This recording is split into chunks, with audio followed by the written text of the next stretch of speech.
All right, ladies and gentlemen, good evening. Let me get my headphones here. Naturally, I forgot it. All right, do a little test. Whoop. Okay.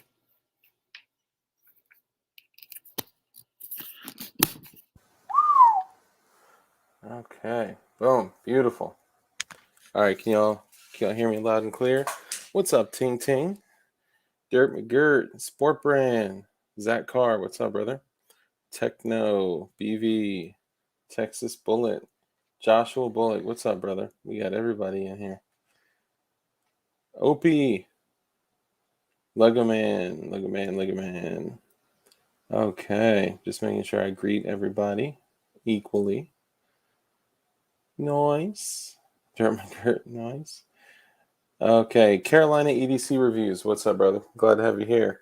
Okay, so today, good to see you. I hate you, Google, the coolest username out there. So today, I'm not sure if you saw the description or the link or the title, rather. The title says, "Whose Neener is cleaner?" And at the very end, I'm going to ask all of you, whose Neener is cleaner? Me, Crumps, Swamp Dogs, Flying Rich, all those guys. Shooting Gallery New England, we're just going to have to go up against each other, even if we have to do a little video. But the reason I'm asking whose Neener is cleaner is because we have a very special guest here with us. We have Rod of Aegis Gun Care. What's up, Rod? Hey, not much. How you doing, bud? Good, man. Thanks for coming on. I appreciate it. Hey, thanks for asking me to be on. Hell yeah, man. Let me fix my lights here. Oh yeah, get the mood lighting going. Oh Gotta have the mood. yeah. Bow, bow, bow, bow. I've been feeling fine, baby. Sorry. Okay, so Rod, I have been hearing so much about this stuff called Joe Juice. No, I'm kidding. I definitely have no desire for Joe Juice. However, Thanks to Hank Strange. is that where it came from? That's exactly where that started. Oh man, spit opium. That's funny. Yeah, so I'm kind of curious to learn everything I can about your product. Well, why don't you go ahead and introduce yourself and tell the people what you do? All right, everybody. Yeah, some of you might I see on the chat know who some of you are, know who I am, but my name is Rod Gates. My wife and I, Shelly, we own Aegis Gun Care.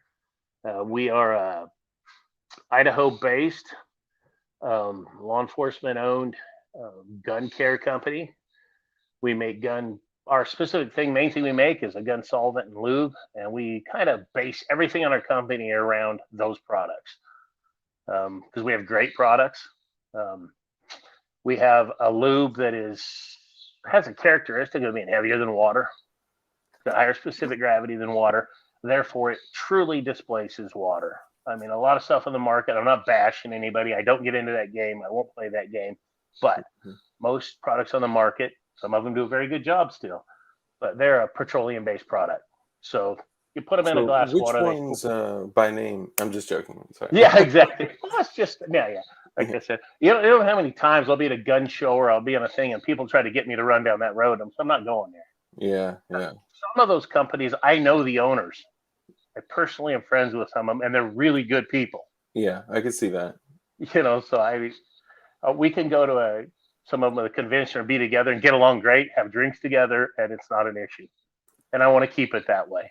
I think that's the difference when you're in business with others, even if you're not directly in business with them. That's the difference I see between competing against people versus competing with people, right? We can have fun and we can, look at each other's growth and stuff like that, but no need for And like we butting and heads. there's no reason for people to go, oh well, that company's bigger, better.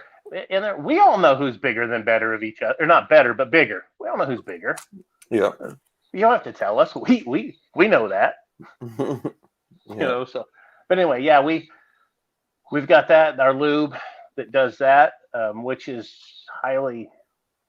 it's not regular in the market to have a lube that will perform that way. Yeah, that's what I was Um, thinking. The only thing I hear people kind of mentioning about like the whole water displacement thing is in like WD-40. but WD-40 doesn't truly displace water. It doesn't have a higher specific gravity in water. I mean, you can go check that out. It works in a different Ah, way. The way to look at it is take any lube on the market, anything you run, take a glass of water, pour it into the water. Just pour your lube into the water and keep yeah. pouring until it overflows. Okay. If most stuff on the market that's petroleum based, it's sitting on the top of the water, Yeah. the first thing that's going to overflow out of the top of the cup is going to be the lube. Yeah. You take ours or anything that's heavier than water, got a higher specific gravity, it sinks to the bottom. So it's pushing it out from the bottom up. It's truly displacing water. The water's going Mm, to come out the top first. And interesting. and nothing against WD-40. I may or may not have a can in my house of WD-40, but Yeah. it doesn't. It removes water with a different process, but it's not because it's heavier than water. Yeah, I think the only reason why I had heard WD-40 is because I think some people it's like a huge aha when they find out what the WD and WD-40 stands for. But yeah, you're probably right. You know, I haven't tried that out. And Well, with what kind of I'm used to using, I'm kind of curious about learning more about the products too. And like, you know, I mean, I guess uh, it's just cleaning stuff, but you know, I do want to learn more. it's actually for most people in the gun world. Until I got into the industry, it's a boring topic. Who really thinks about their lube or their solvent? And I, to be honest, I didn't a lot until I got into the industry, Yeah. and then realized there's some really crappy products out there. Yeah. And on the flip side of that, there's some really good products out there too.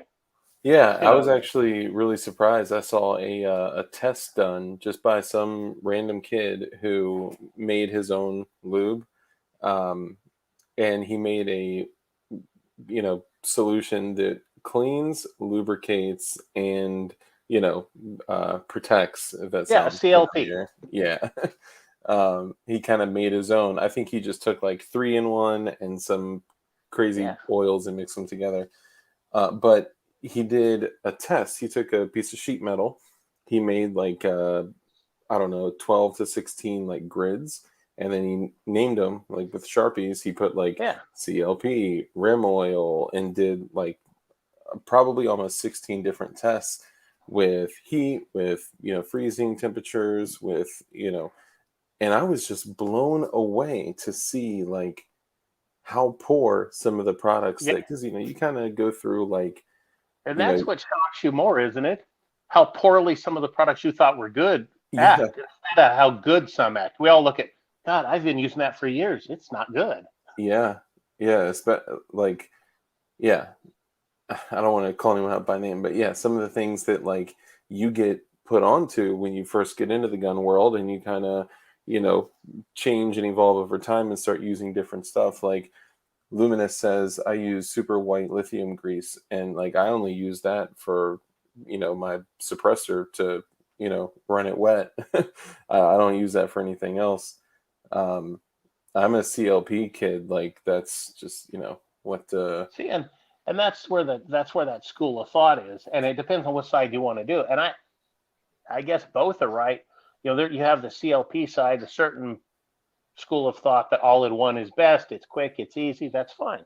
Mhm. We just go on a different school of thought. The way I was raised and the way I do things, and our company does, is I firmly believe that cleaning a firearm should be a two-step process. You clean Solvent. the firearm, clean all that, then get the solvent off, and then you lube a firearm because then you've got your metal surfaces on your gun down to a virgin surface. They're clean of everything, and then you apply the lube. And then Yeah. whatever lube it is gonna it's gonna work its best when it's onto that surface. But Yeah. that's just our philosophy. That's not knocking CLPs. The companies that do them, I know a couple of them. One of them I know the owner fairly well, and they're good products for Yeah. what they're used for. Yeah, I do think like when I was younger, it was kind of the same thing, right? It was like solvent first, you clean and get all the oils, everything off of, Yeah, even if you just use gun scrubber, right? Like that, I think whatever it's a you use. butane base. Yeah, like, um, whatever you use to strip all the oils off of it.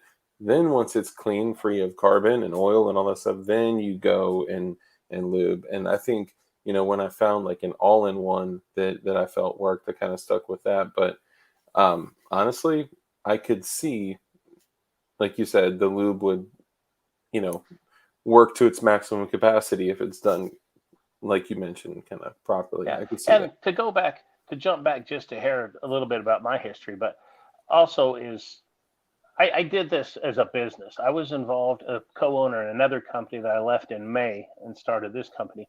And we had retail stores, and people brought their guns into us, and we ultrasonically cleaned their firearms for them. Mm. They're really expensive commercial ultrasonic gun cleaners, and we had an ultrasonic solvent tank, ultrasonic lube tank. They bring them to them, we'd strip them down, and we'd professionally clean them, cleaner than Wow. when they were brand new. And Wow. that's where these products got their start. How big was So, the ultrasonic cleaner? they're about 9 or 10 gallons.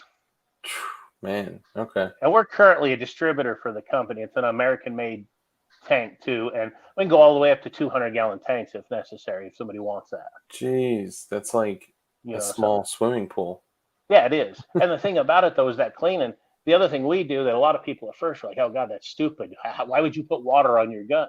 But when it comes out of the solvent tank, we have a big industrial-sized tank or Mhm. sinks with us like your restaurant dishwashing sprayer thing. Like the hose thing. Yeah, we wash all the solvent off the gun.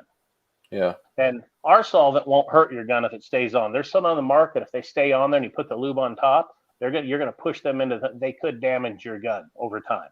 Yeah, But I've heard that. we still get all the solvent off with water, and then we have commercial. It's like a lady's hair dryer on steroids, and Okay. it's heated, and we dry the gun completely dry the gun, and then we'd stick it into an ultrasonic cleaning or lube tank, and then we lube it that way. Now, when you take it out of the lube tank, I could just picture that thing being 100% completely coated and It lubed. is. What do you do You after set that? it up and you let it drain off as much as possible back into the tank, and then you just wipe it off. Wipe off all the excess. Wow. Okay. And it's a process. We could clean a Glock in 10 minutes. Nice. We did a lot of work for law enforcement while on duty. Guys that bring their guns in 10 minutes, 15 tops. We'd have their gun clean, lubed, ready to go, right back for them. And that's Dang. where this lube and solvent got its start. Yeah. And Uh, that company is still out running. They still have stores, and they do a good job. yeah. Yeah, that's cool. That's I, like if I'm refinishing metal or, working on, so I do a bunch of crazy stuff. I'll take it up to the kitchen sink and I'll grab some Dawn and some hot water and I'll just, completely detail strip everything and then just hit it with water. And I mean, I'll scrub it too, but I know it doesn't get anywhere near it like solvent does. But I mean, one thing that we do need to talk about is the maintenance of our firearms, right? Like, guys, I know it's not a super sexy topic. I know, we've done so many other, fun, exciting things, but I mean, think of that moment and how tight your butt cheeks are going to get when your gun goes click when it's supposed to go boom, because it's That's not the maintained loudest properly. sound in the world. Yeah. A Uh, sound that it's funny from back from my days in law enforcement. There's something about a gun that goes click. You can be on a live fire line with 7, 8, 10 guys shooting, and there's something weird about when somebody's gun goes click. Even over the gunfire, everybody hears it. mm, That's an amazing sound. And when you're in that time, anybody, any people out there watching, or military or law enforcement, that's they're the worst sound in the world when man, you hear their that's click.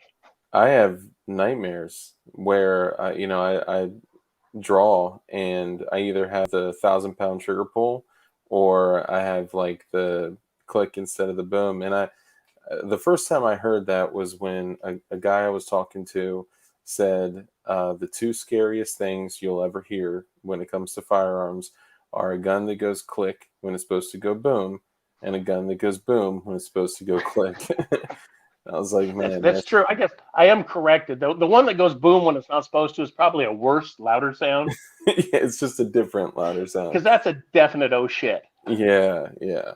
But yeah, so you mentioned you were law enforcement as well. You want to touch on that? Yeah, I spent 14, 15 years in law enforcement from about 2002, 2000, or I mean, from about 92, 93 to about 2006. Okay, awesome. Um, it was a great time. I enjoyed it. It was a different world back then. It's definitely not the, what do you say, the society that we're in right now. Yeah, And very different. it is. It's a very different thing. And I've always been pro law enforcement. I mean, right now, I think I have a lot of respect for people that are going into the job right now. Yeah, Because my God, you're stepping into a powder keg. It's just a mess. And yeah, and I'm not so much of a law enforcement that I'm blinded in support. I understand that some of that black eye law enforcement brought on itself. yeah, That's a definite fact. yeah. I think it's So a shared responsibility oh no, it there. definitely is. Yeah, But yeah. no, I did that. I worked um, was a patrol officer for a total of probably 7 or 8 years of that, and probably 6 or 7. I worked as an investigator, working narcotics. I worked sex crimes. I some savory stuff, but it was Damn. all rewarding. It was fun. How was that working sex crimes? It was. Well, I mainly, when I say work sex crimes, I mainly worked one big case. It was a internet child pornography case Oh, with U.S. Customs, and Jesus. like a lot of people say, well, God, that's such a horrible subject matter. People like that. Yeah, it is. But you know what? It was probably, out of all the years of working, that was the most rewarding case I ever worked when we put that shithead in prison for the rest of his life. That's what I was gonna ask if you put him in prison. Yeah, he's still here in Idaho, unless they transferred him out to an out of state prison, but he's doing life. Damn. So, Yeah, I think there's two versions of life I could think of for people like that, but that's yeah, that's brutal. They and deserve it. it's just like people say that they don't do well in prison, they don't. It's a hard it's a hard life, Yeah, and as it should be. everybody knows if I yeah, I don't care who you are. There are people in there that are gonna find out who you are, what you're in there for. You can't hide from it. So You know, I've that's never been in prison, so I don't know. But from the outside, from what I heard, the only people that have it worse than a cop that goes to prison is a child molester. yeah, yep, yeah. I know that. So At least if the movies are accurate, I know that it's yeah, for that. Let's see. Armitage said they banned my pants for having belt loops that made them a machine gun. Then I had no pants, so they arrested me for indecent exposure, which is now a sex crime. A sex offense. Oh, that's great. They got that your is good. shoelaces, your belt loops, everything. That's too funny. Um, Oh, that is yes. good. So yeah, so kind of run me through a little bit then, like being an all-in-one guy. We'll say that because I don't want to, put any specific, No, you. product out there. But being like an all-in-one guy, and I'm like super like slow and stupid when it comes to cleaning. I don't clean when I was like a kid, like a kid. What I would do is every time I went to the range, I would go back home because that's what I saw my dad and my neighbors and everyone do. Go to the range, shoot, come back home, clean it right away. Right, like it was almost like like it was just part of the process. Like it was like therapy. Like sit with your buds and clean your guns. But I guess being so super simple with cleaning, I literally get my all-in-one cleaner that is free of breaks, and I get paper towels and maybe a brush, maybe, and I get a boar snake, and that's as fancy as I get. I'm That's all it probably, takes, really. but I'm. Do you think I'm leaving some stuff behind with like the all-in-one, or what would you do differently? Like I told you before, I don't get on anybody for what they do, their style. I just our company and me personally and stuff. We believe in a two-step process. Yeah, We believe that's how cleaning a firearm should be. It's the best. It's the most efficient. But that doesn't mean that we're right. There's always different schools of thought. So I I'd know a like lot to of try guys, it. and I have a lot of friends that use the CLP stuff, the all-in-one, and they love it. And Mhm. good friends of mine, and they still do it because that's what they've always done, Yeah. and good for them. Yeah. So it's hard to judge. I try not to get into that. I think there's people that use the CLP, the all-in-one method, and good for them. We're not for them, probably. I get that, Yeah. so I don't get in a pissing match with anybody. I just stay away from that shit. Like, yeah, Yeah. okay, that's fine. We're just not your product then. Yeah. For sure. Yeah, And and I think everyone does kind of have like their thing, you know. it's like in asking anybody Coke or Pepsi or Ford or Chevy or iPhone or Android. It's your thing. Yeah. Do you? Yeah. Because the cool thing about the business I'm in and being in the firearms business, there's so many gun owners out there. There's enough for all of us. Yeah, for sure. There's enough for everyone to go around, and if you're like me, whether it's gun maintenance stuff, accessories, holsters, belts, plate carriers, like stocks, anything, you're gonna get one and be like, oh, that's nice, but I found this other one, and then you get that, then you get, and you go through all like I Well, got think about it. How many tons. how many holsters do you have? And anybody watching right now on the thing, who doesn't have a big old box full of holsters in their closet? Oh God, yeah. My wife calls it the Yeah, toy box. I like open up, exactly. you know. Things change, time change. I get that. Yeah, You were talking about cleaning. I was going to jump on that real quick. I yeah. met with a gun manufacturer today, and we had a quick talk about some stuff, and it was kind of Mhm. funny from their point of view, from guns being sent back and all this stuff. Their big thing for their company, I'm not going to name the company or anything right now, but it was funny to hear it from a manufacturer. Their big thing was just getting people to lube their damn firearms. Really? Yeah, he even said he goes, and we're not even lube specific. We want our customers to understand, once we send a fire out to you people, you can't just go shoot. The damn thing needs to have lube on. And Yeah. it was funny hearing it from their perspective. He's like, Jesus, people just don't get it. You'd have the finest firearm in the world, and if it's not maintained, it's not going to run properly. And then they catch it for, you know, Having a bad firearm, yeah. you guys built a piece of shit. Could it be a company that rhymes with September or No. limber? Yeah, no. Okay. Because, man, I have never slapped so many stovepipes out of a gun when I ran my custom 2 or TLE, Yeah, custom exactly. I TLE mean, 2. But and I bought it that's what used. we had It was probably we poorly had used. a good conversation about cleaning lube and guns today. It was actually an eye opener for me on some stuff. Yeah. And but it was funny from hearing from them. That was one of the big thing that they're really, he goes, we are trying so hard to educate our customers about putting a little damn lube on the gun. Yeah.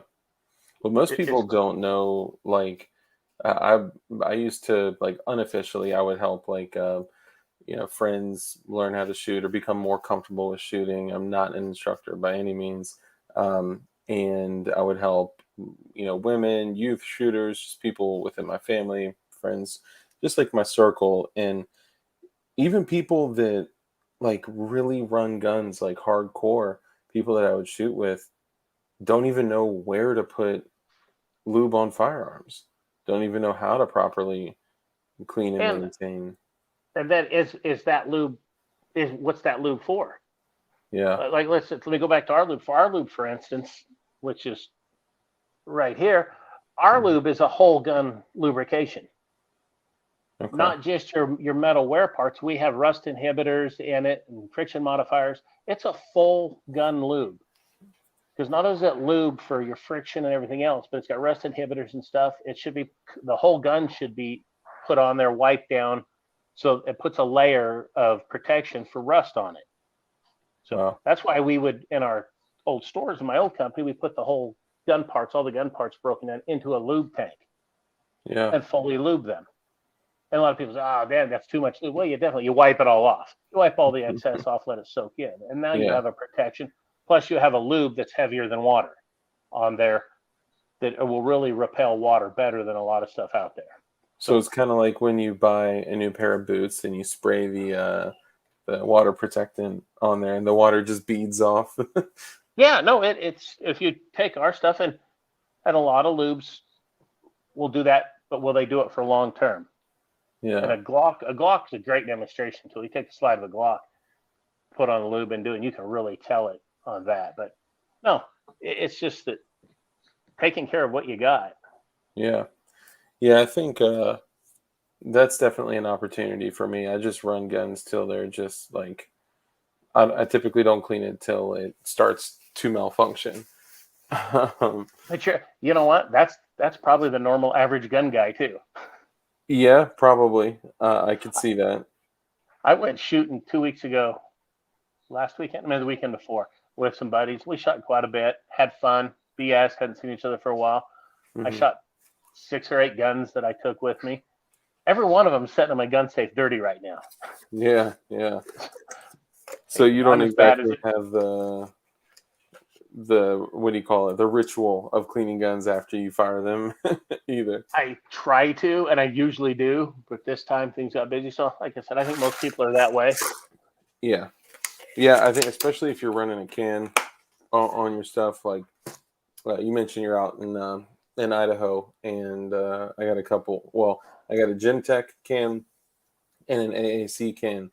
The Gym Tech I'll run on like everything. I'll run it on my Scorpion, my Glocks, my if anyone out there shoots suppressed as well, you notice. Speaking of Glock, did they announce their rifle yet? No, they did not announce their rifle.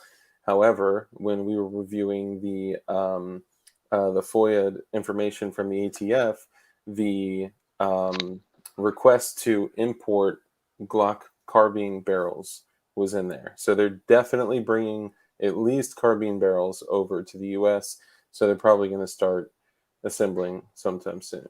But Dark's eyes lit up when he said lube. Yeah, what can I say? Yeah, um, I was watching that with Trump when they were going through that, and I saw the Glock carbine thing. I thought, oh, that's cool. yeah, yeah. I'm curious what it's going to look like. It's interesting. I know it's been talked about for a long time. Yeah, yeah. There's been so many like little like tricks. Like I'll see some shit that's probably just photoshopped, but I'll see like a meme and it'll have like a Glock 1911, a Glock AR, a Glock, and I'm just like, all right, I give up. I'm not gonna until Glock releases stuff. I'm just not gonna listen to anything I hear. But when Well, I saw that, the Glock 1911 was hilarious. You know how yeah, many people that suckered in? I thought that was the honest to God gun on the market. It was I, coming out. I believe it. I believe it. Even when I saw the Glock carbine, like before I knew it was an actual like legitimate thing, I was like, "There's no way Glock is going to turn around and build a carbine. They're just not going to do it." And then, of course, later on, I see that that is. I always like. I guess I try to find the positivity and stuff. And when people are like, "Man, Glock just hyped all this shit up for a new firearm, and they come out with a 6+1 9mm." I'm like, there's no way. There's no way. And then of But course it comes out and it's a 6+1 9mm. And I get there's a place for it. I get it. I get it. but understand this, and I own Glocks too. So, and I carried one on duty for a lot of years. I'm Yeah. not anti Glock at all. I actually like Glocks. I think they're a good gun. They have their Hmm. place. But the thing about Glock, why wouldn't they? Because you got all these Glock fanboys and fanatics. If they put it Yeah. out, it's going to sell like crazy. For sure. Yeah. You know it will. Yeah. And For the even if first it's just a 2 years percent. it's out there, us normal people will never get to touch it. Yeah. It'll be tough to get a hold of it. So, Yeah. Kind of similar to like Keltec. They dropped something. They dropped the P50 and one time I saw it pop up on the website and it was like, buy it now for $1,000 with this much lead time. I'm just like, you know what? I don't want to. I'm going to wait till I find a guy that's upset with his purchase and wants to sell it in the exactly. parking lot later. It's got buyer remorse really bad. And you're like, okay, Yes. I'll take that. Yeah. I know that gun's a piece of shit. I'm sorry, buddy. It's junk, but I'll give you $100 for Yeah, that's all. No one else is going to give anything more. it. So, lag demon, I think it says. Does the barrel length make a difference when using the suppressor? Mostly, yes. It depends on. Well, so it depends. The reason I say it depends is because basically, for the most effective suppressed, shots, you're looking at staying around 1050 feet per second or less. I think it's actually 1080, but you want it to stay below the sonic speed barrier, because when it exceeds the sonic speed barrier, you get a sonic crack, right? So if you're shooting like, you know, standard CCI, standard pressure out of a 16-inch barrel, it may go supersonic. If you're shooting it out of a 5.5 inch or 8.5 inch barrel, it's likely not going to go supersonic. So it depends on the caliber, the speed, and all that. Or if it's, nowadays, like, you can just buy subsonic ammo. So mostly it doesn't make a difference, but if it sends it over that 1080 feet per second or more, it could make it go supersonic depending on the caliber, speed, barrel length, and all that. I don't know if that made sense. There you go. Yeah, so you mentioned you carry Glocks, and so you're not like a Glock fanboy, but you appreciate Glocks. Well, I've had this question asked me quite a few times from people. What gun would I carry if I was back in law enforcement or in combat? And I have no problem saying, if I was back in law enforcement or I had to be in the military in combat, my gun of choice, whether anybody likes it or not, would be a Glock 19 or a Glock 17. Yeah. It would just be, they're guns, they work, they're durable, you can beat the hell out of them.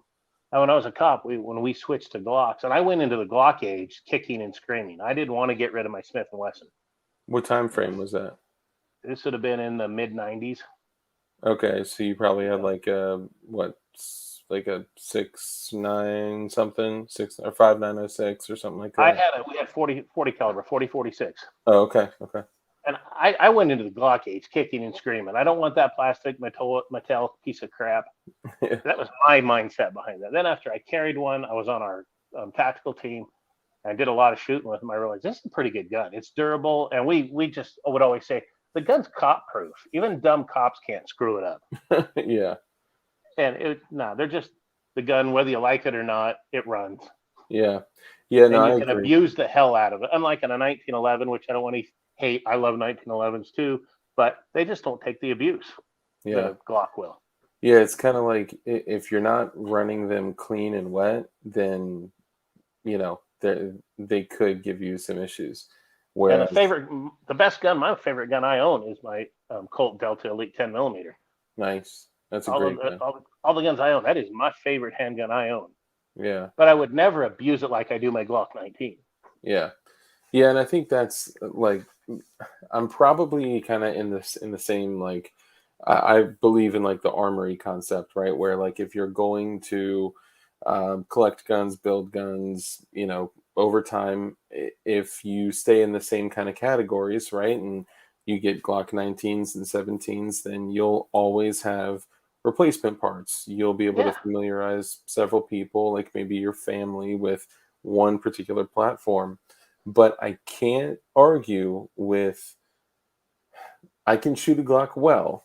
I can hit a silhouette at 100 yards with a 17, the 34, the 19, but there's just something different about the feeling, the grip angle, the trigger of, like, say, a Beretta 92 FS or M9 and a Smith & Wesson M&P. I shoot those so well, but I've invested way too much time and energy and gear in the Glocks that I just can't change. I can't go back. That's like shooting a 1911 and going right to a Glock. Yeah. Or vice versa. The grip angle, there's so much different about it that, and I guess it really doesn't mean one's better or worse than the other because of that. It's just like anything else, shooting it and getting used to it. Yeah. Yeah, I think if it was like, all right, shit hit the fan, you got to go out and pick a handgun, I would have to go 19 or 17. Because, I would too. Yeah, I could grab my Beretta, and I don't know. I wouldn't feel. I feel way more comfortable knowing that I'd be more likely to find other magazines and parts and other stuff. Well, that's the other thing about it. And to be honest, my second choice after my Glock, and I think I was just talking to Trey from Ghost Tactical a while back about this. We were having this same conversation. Mm-hmm. And my second gun behind a Glock would be Canics. I carry a Canic. Okay. I have 3 of them. I carry it. That's my concealed carry nowadays. Nice. That would be my second one. Because the only reason Glock is better, just because Glock's just out there. Like you said, if you need magazines for it, they're everywhere. Yeah, yeah. I've heard a There's a lot of lot. great things about Canics, and I just haven't made the plunge. I don't even think I've actually handled one. I've seen them. I've seen them right in front of me. I just haven't actually taken the But time to handle them. I bought my first one 4 or 5 years ago, and the TP9SA. And the thing about them though is for a gun right out of the factory, out of the box stock, Hmm. they have an incredible trigger on them Yeah, with no work, just how they come. The trigger is pretty impressive. yeah. I'd heard that. I'd heard that. It looks like some people are having a 1911. We jumped into that 1-2 World Wars thing hasn't started yet, but Yeah, not yet. So Sport Brand said WWJD. Answer 1911 45 ACP. Yeah, I don't know, because a lot of people say like the whole two world wars boomer kind of thing, but the 9 millimeter also kind of won two world wars with it, right? Can't we say yeah, that? the 9 millimeter is hard to beat. But Yeah, with that being said, when I first started in law enforcement in the early '90s, nobody carried 9 millimeters. yeah, yeah. And the reason why, there was a joke going around that they didn't have bullets, they had bullets. Because Bull they were, ass. yeah, bullets. Yeah, So, but female version. exactly, they just didn't Yeah. have it. And there Well, was some truth to that. But the bullet technology in the last 20 years has come a long ways. I was going to say the exact same thing. It Yeah, has totally changed. I mean, at a time they had said, well, I had heard that in law enforcement they had said we have to switch away from like 38s because they just deflect off of windshields. Like there's well, that just all came after that. yeah, I don't know if you've the whole famous Miami shootout Miami. with the FBI. Yeah, That's where a where lot of that started, and that's where the 40 caliber came into existence. yeah, Jeff Cooper designed the 10 millimeter. It was supposed to be the ultimate combat round, which I think he was totally right, yeah, but it just didn't take on. And then so they went to the 40, and it was yeah, all because of that shootout in Miami with the FBI, yeah. where they were getting hits on target with their 38s, or they just weren't effective. Man, imagine going up against a dude with a Ruger AC 5.56 full auto. I mean, just like that violence of action is just like I don't know. That'd be. I was playing paintball a few weeks ago, and I was pinned down, and I was like, the first thing I thought of was like, man, like this is just an exercise with friends. Like, imagine being in a situation where you are actually pinned down, like against. Yeah, I don't know. That's just kind of Well, yeah, terrifying. you're kind. I think you're jumping onto the Hollywood shootout, the North Hollywood shootout with the LAPD. Oh yeah, the guys with AKs.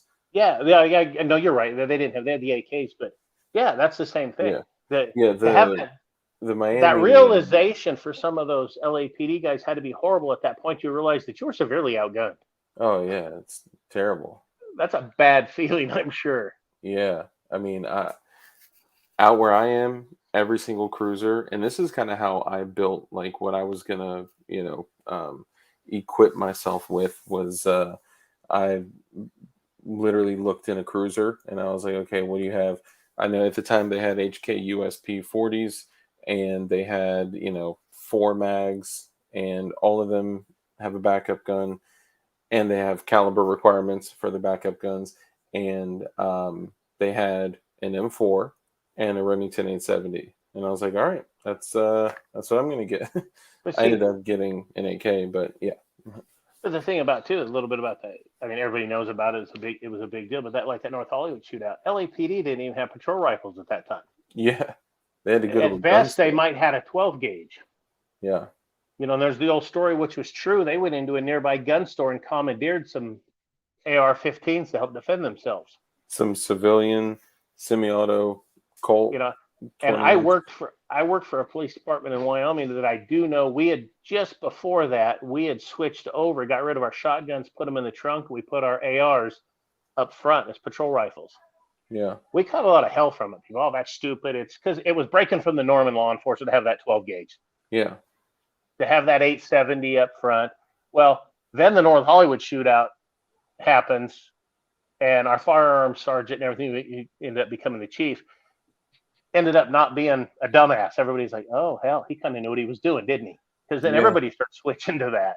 Yeah, I mean, that's the only thing I remember when I started kind of getting into it, and honestly, it was I don't know. I've always had something kind of in the back of my head of like just self-preservation in general and kind of how I grew up, but like seeing terrible things happen around me and never wanting to be outgunned.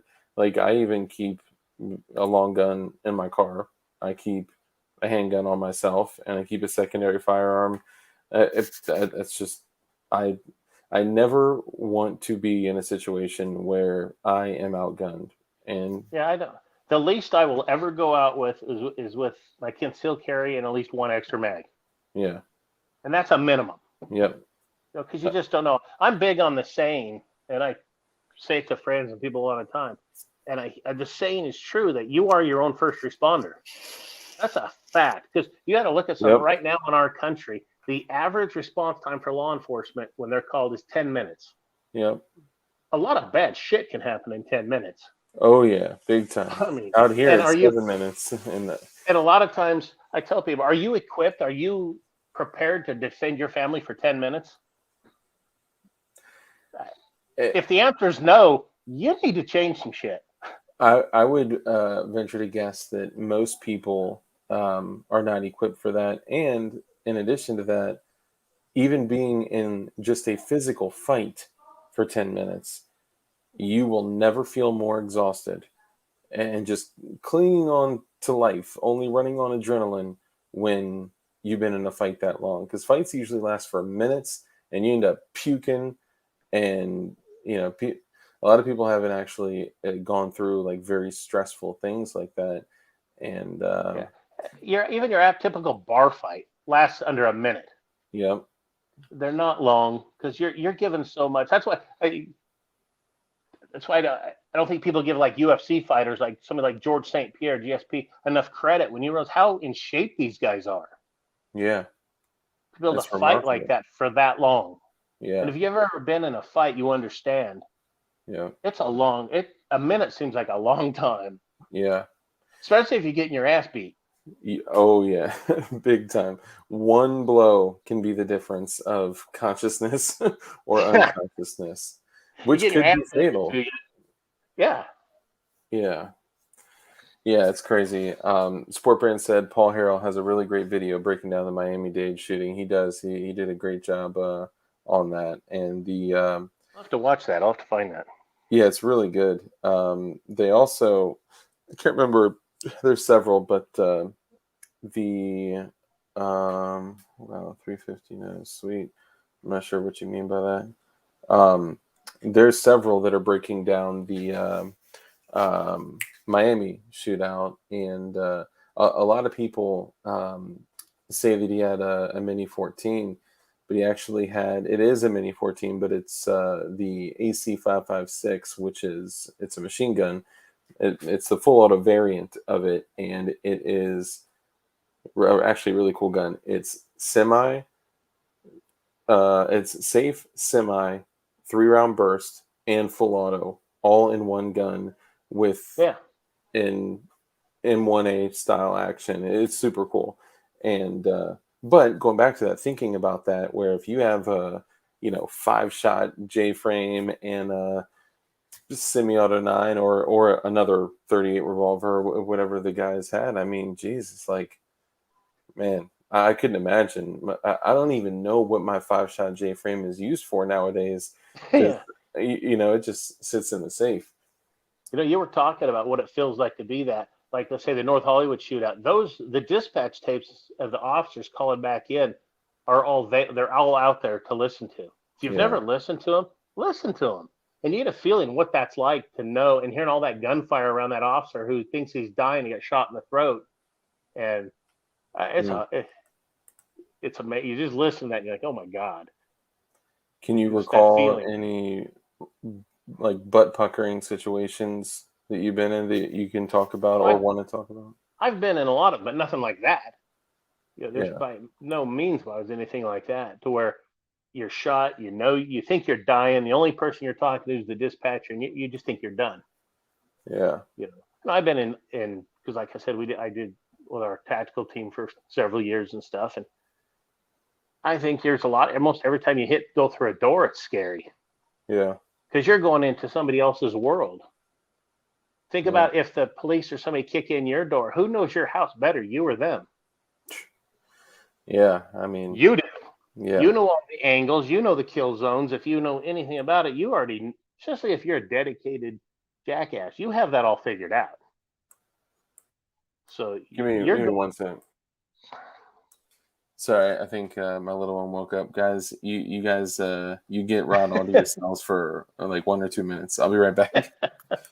I was going to look at some of the Yeah, read the comments, engage with the folks. comments here. Yeah. I like the one about Armitage. You're right. 10 minutes, they're just coming to clean it up. It's all over at that point, one way or the other. And hopefully it's over in your favor. There's no doubt about that. But what else we got?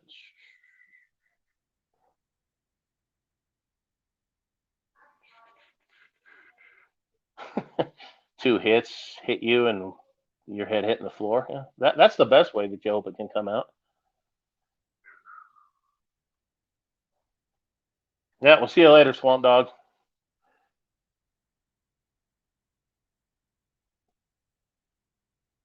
Well, I mean, if anybody has any questions about us, our company or anything, go ahead and shoot them. Shoot them up there. Let's see what there is. I'm very open about answering everything. We have nothing to hide.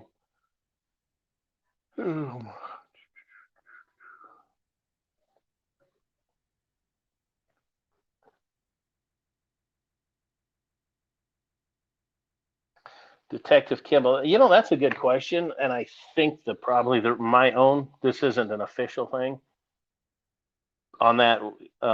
Why don't departments carry patrol rifles in 7.62 or 308? I would bet that because the 5.56 became such a popular round, it's so easy to get. It was used by the military, and I think that was just kind of where it was just a logical step to carry, and so that's what it ended up being. So. And somebody says over penetration, which is true. You don't really have to worry about. And a lot of people say that 5.56 will over penetrate the human body. That's not really true, depending on what ammo you're using. I mean, the military has to use full metal jacket, so you definitely get a chance. But if you're using a good hollow point, you're not going to over penetrate. We all know the 308, especially at close range. Like if you're in a tactical team, it's going to go right through somebody. So that's a very good big concern there. And to be honest with you, the 5.56, especially at close range, if you're for law enforcement, it works. It's a good gun. It works. It does what it's supposed to do. Like I said, there's no over penetration if the proper ammo is used. So.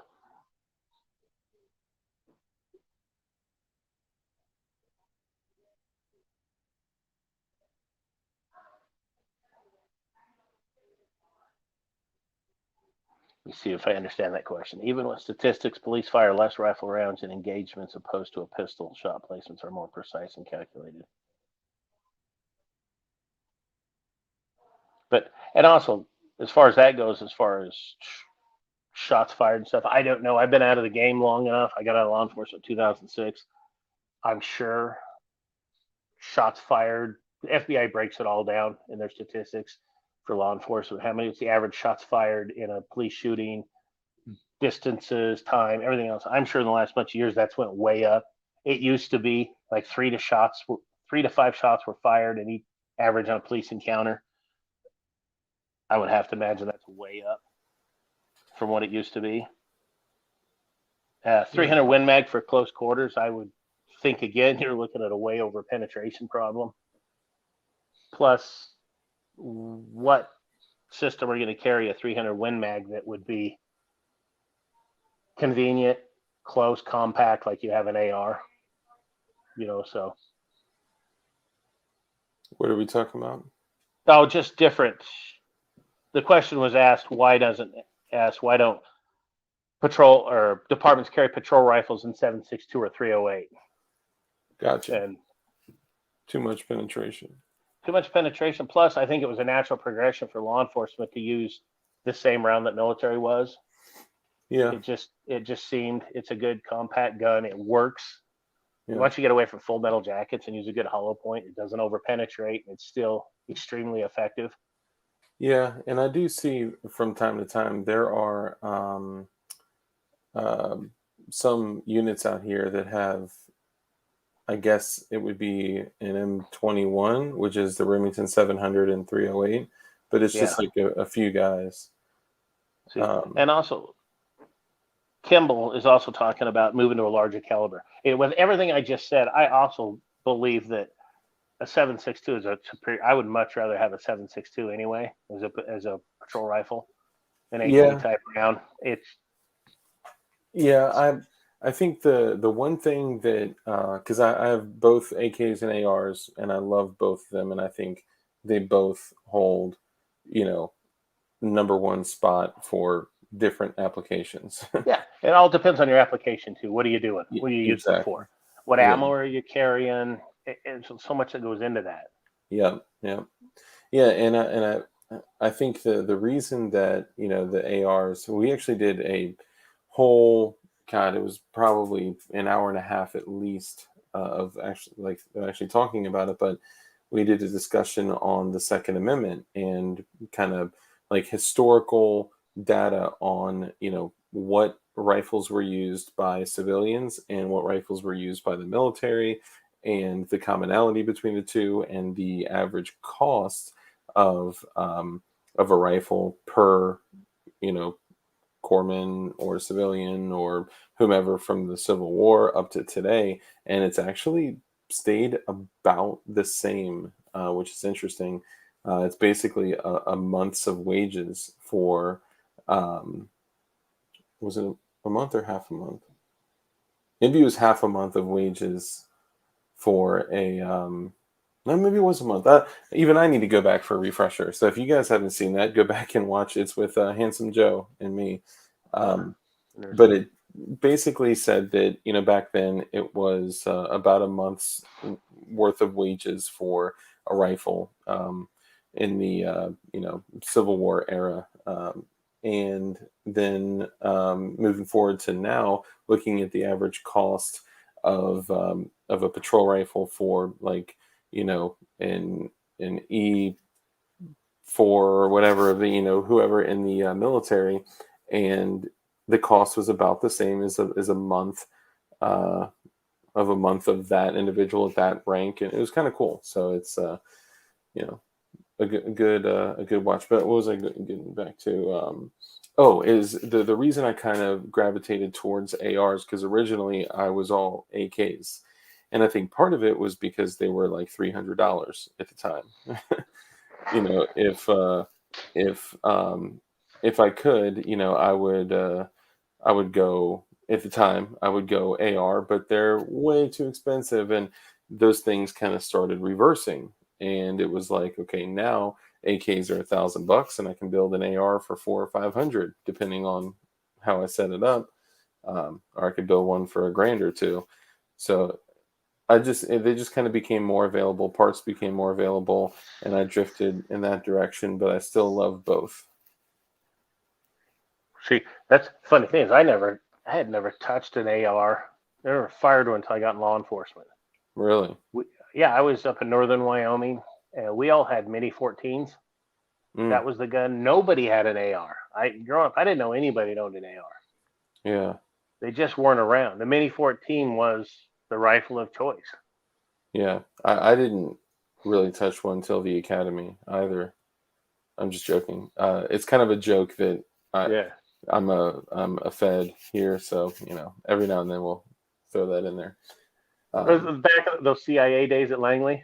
yeah, right.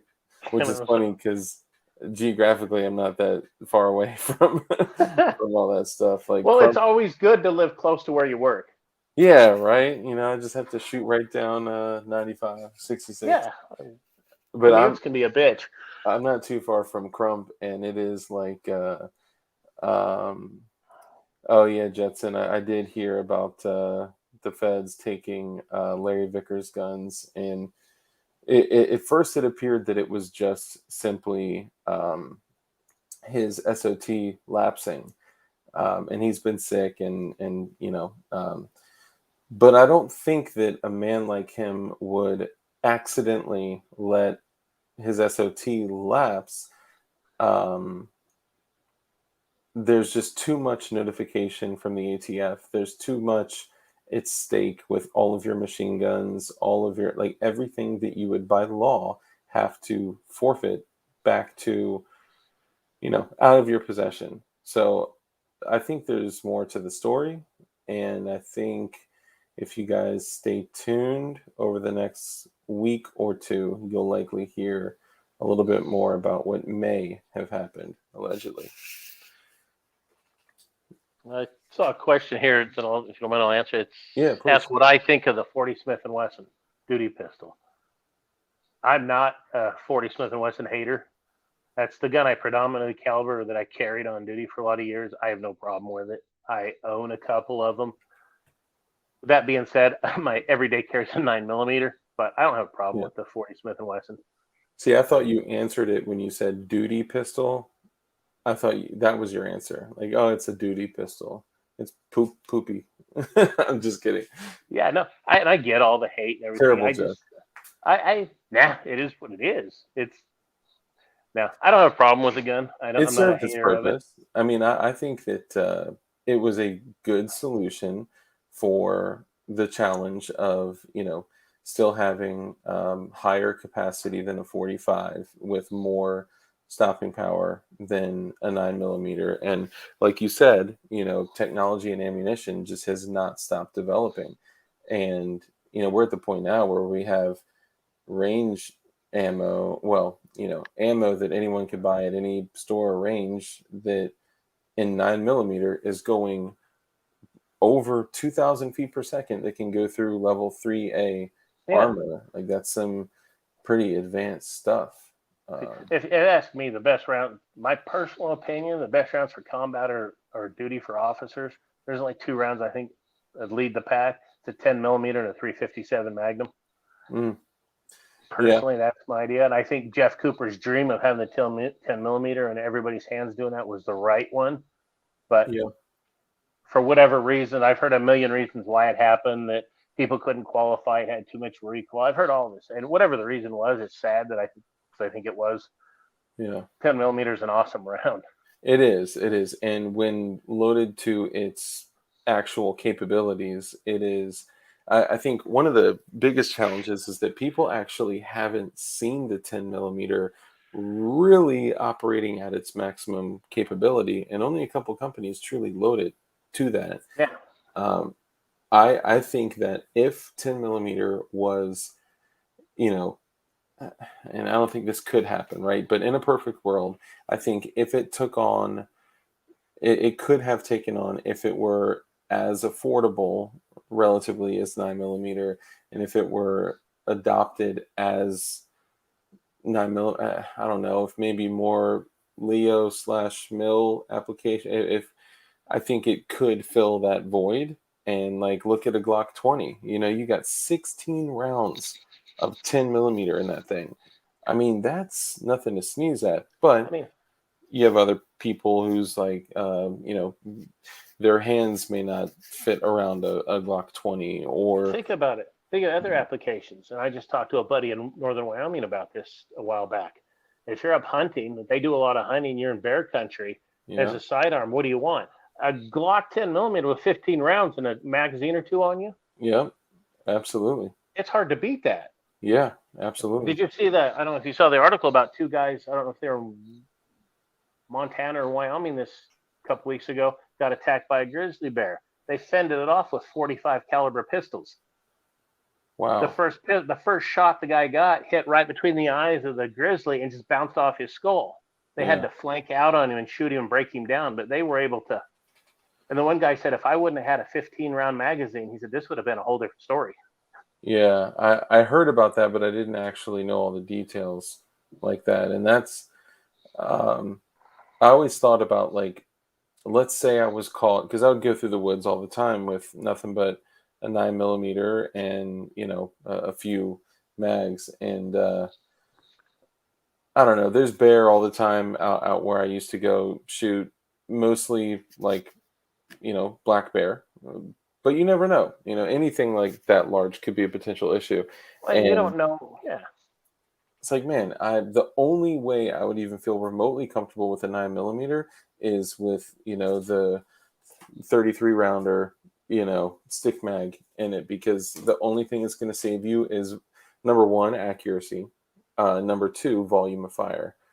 And It, let's talk about accuracy. Let's be honest. Who's going to have enough balls to stand there and take those accurate shot with a grizzly charging at you? dude, oh I mean, man, I would play dead while I was like aiming the muzzle. I like years ago. My son's like 30 now, but he was like 4 years old.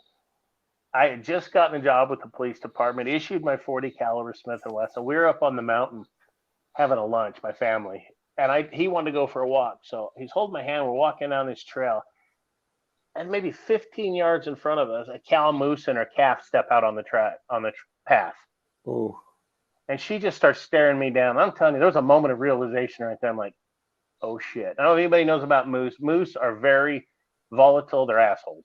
yeah, They will very just stomp aggressive. you just because you're there. Yeah. And she's with a calf. I remember telling my son, quietly, quickly head back to mom to the camp. I said, go. And he took off.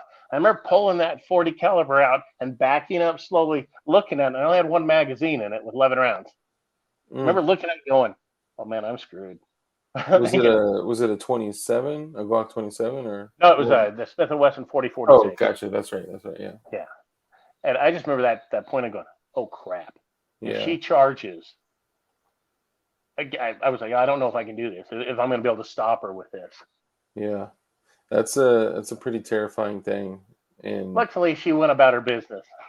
yeah, I literally, it's interesting that you mentioned that. I literally just yesterday was gifted an Alaskan moose antler. And I swear this thing is, and it's cut, like a piece of it is cut off. Yeah. This thing is like, God, probably this big, and the other piece is probably like that big. Oh, they're That huge. thing, oh God, yeah. I mean, it's like the size of a Jeep. Like, imagine that thing running at you. Like, good God, I don't even know if my trigger finger is fast enough. And yeah, having something like that, or even just like simply, law enforcement, like defeating barriers, right? Yeah. Like, and then also, how do you find the balance of needing something to defend barriers and not having issues with overpenetration? Over penetration. Yeah, so it's kind of this blend of, and I think 9 millimeter fills a lot of the, and it's. I remember knowing that all cops that I bumped into in my area had 40s, and I remember just talking to cops that I know out here, and just being like, "You have a 19 on you? You have a 17 on you? Like what?" It's kind of interesting, like seeing that transition and knowing that a lot of it comes down to just straight up technology for ammunition and rifling and just you know everything kind of growing. So No matter what caliber it is, you said it earlier, it comes down to accuracy and shot placement yeah, yeah, and and that comes from training. It all has to do with training. yeah, People, I'm a big proponent. Everybody that's a legal gun owner should own a handgun. Everybody should, but they also, with that, need to get some good training. Train, yeah, train, train. So you can make that shot when you need to. yeah. Most people don't train nearly enough, and I'm guilty of it as well. And so am Um, I anymore. yeah. So, and it's a perishable skill. Shooting's a perishable skill. Mm-hmm. It absolutely is, because it's all about muscle memory, and the more you do it, the more it becomes that part. And I'm as bad as anybody about training anymore. I've gotten bad. I need to start getting back in the right habits. Yeah, I do too. And I even, when you do train, it's very easy for us to practice bad habits. And when you're just reinforcing bad habits, like seeking training outside of yourself is really important. And I think especially over the last year and a half, 2 years, a lot of us have kind of gone to like running drills at home with dry fire, and you can do that, but that's only filling like a percentage of what we need. So Yeah. No, you're right. And going to actually training outside yourself. I haven't been to a, oh, hell, I'm probably embarrassed to say this. I haven't been to an organized official training course in 15 years. wow. I know I've trained with some friends. I've shot with some friends that are retired Rangers, retired SEALs that are friends and stuff. And I've shot with them and got pointers from, but be to a actual course. It's been a long time. Yeah. It's probably been about 5 years for me. I used to shoot all the time, but my buddy had 11 acres, just kind of about a half an hour outside of the city. And we'd go there sometimes every weekend or every other weekend. But this is when ammunition was available and affordable as well. Yeah. And yeah, the last year, I think a lot of people, I was one of them. What I had, I was afraid to shoot. Yeah. Yeah. That's kind of where I am. I'm like, man, I definitely see the value in shooting and training, but I don't want to go through any of my ammo, especially any of my, um, com block stuff, any of my like steel case stuff. I may as well frame that and just put it on the wall. See, that's the funny thing about it. The gun that I shoot the less is the one that I have the most ammo and have acquired for. It's my AK. Yeah. I have a ton of AK ammo, and I just never shoot my Yeah. AK. I think it was just so available for so long. Some people took advantage of it being so available for so long and stocked up on it. And some people were just like, it's always there for 179 for 1,000 rounds. I think the last can of ammo I got for my AK, or my 7.62 stuff by 39, I think I paid 179 for 1,000 rounds from a buddy.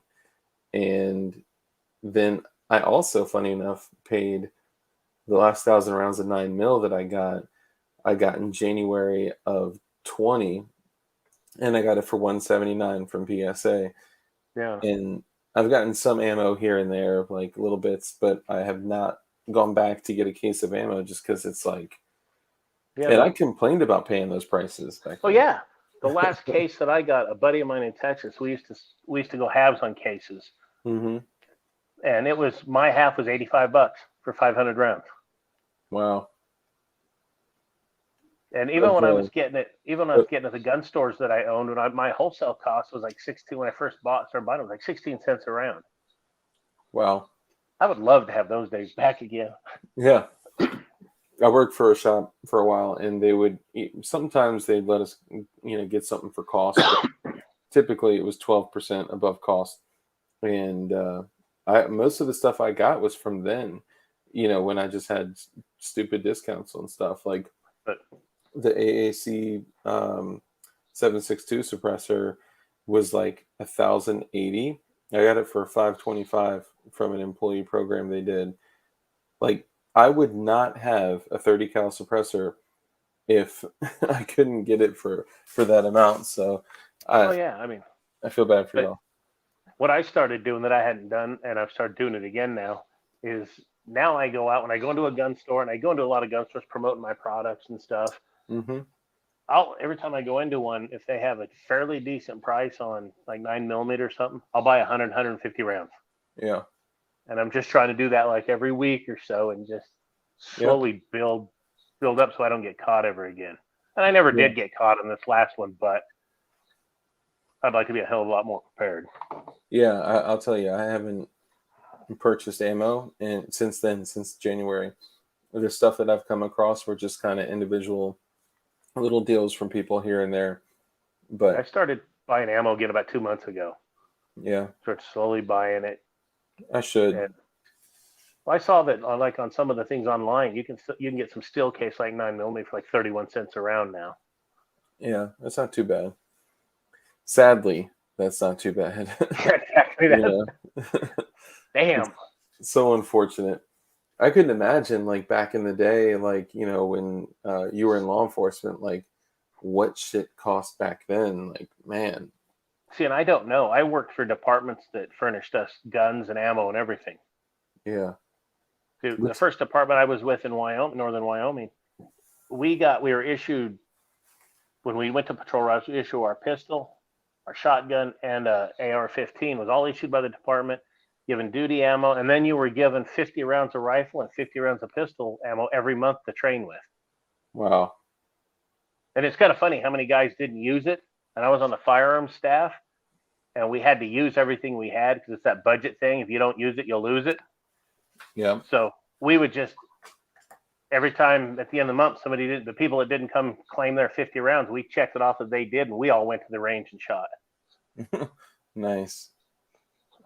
Going to your I switched to 20. Yeah, I know. I saw that. I had to put that up there. Go Juice. Checkpoint says I switched to 22 TCM because no one wants it. I will tell you, Swamp Dog shoots 22 TCM, like that's his thing. 31 a pop. I know, it's sad. So, question: in your time in law enforcement, how many times did you run into somebody hiding something in their butthole? And there's a reason I'm asking this, trust me. Butthole, never, that I knew. Okay. Well, that's women. That's fair. We had a few times women hiding it up the coochie or whatever you want to call it. We had that a few times. Yeah. Which actually brings a funny story. My partner, and I give him a hard time about this still to this day. We did a search warrant on a house, and the one girl told us that the other girl, when they ran from us through the trailer house to the back and locked themselves in the doorway to kick the door down, we get in there. The one girl tells us that the other girl, while we were gaining entry, she had stuffed it. Gaining entry. So how much? She goes, about an ounce or two. I just have to say that was perfect placement of gaining entry. Yeah, exactly. We were gaining it. Sorry. Yeah. So go ahead. The funny thing about it is we decided, well, we have to do a body cavity search warrant, body cavity search warrant. Mm-hmm. So my partner, I tell him, I said, I'll stay here with the patrol uniform guys that are here. You go back, write the search warrant, and go wake up a judge. We do oral search warrants to our judge. Wake up the magistrate and tell him, with a tape recorder running, give your oral affidavit. Mm-hmm. Well, we get back, and there's a boilerplate on the initial first page of the search warrant of all the terms that you use, whatever. And it's designed for a house. Well, we get back. He gets back to me to the house, and I'm looking at where we have her. We're going to take her to a hospital, have a doctor do the exam. Well, it still says her name, and then it says the judge has granted, and her name, and it says to search her premises. And I looked, I said, Chris, that's for a house. Why didn't you change it to vagina, to something? He goes, and he looks at me and he goes, I was afraid to say that word to the judge. I'm like, oh, shit. Oh, my God. So the joke with him all the time is, for a woman, it's a premises. Yeah, it's her premises. It's her premises. Oh, my God. We did take her to the hospital, and the doctor pulled out an ounce of meth. Wow. So, do you think that second ounce was just crammed up there so far? It's still there's always that. There's always that possibility. Yeah. I bring it up because we kind of have a running joke on here. It's called PWEDC, which stands for Prison Wallet Everyday Carry. And I'll give you an idea. So we have a new patch coming from Toxic Patch Co. And this is... Did you ever, I think you're going off of did you ever see the real one of the person that put one in? 6-inch, yep. Yeah, exactly. There's actually a lot. So this is kind of where it has grown from.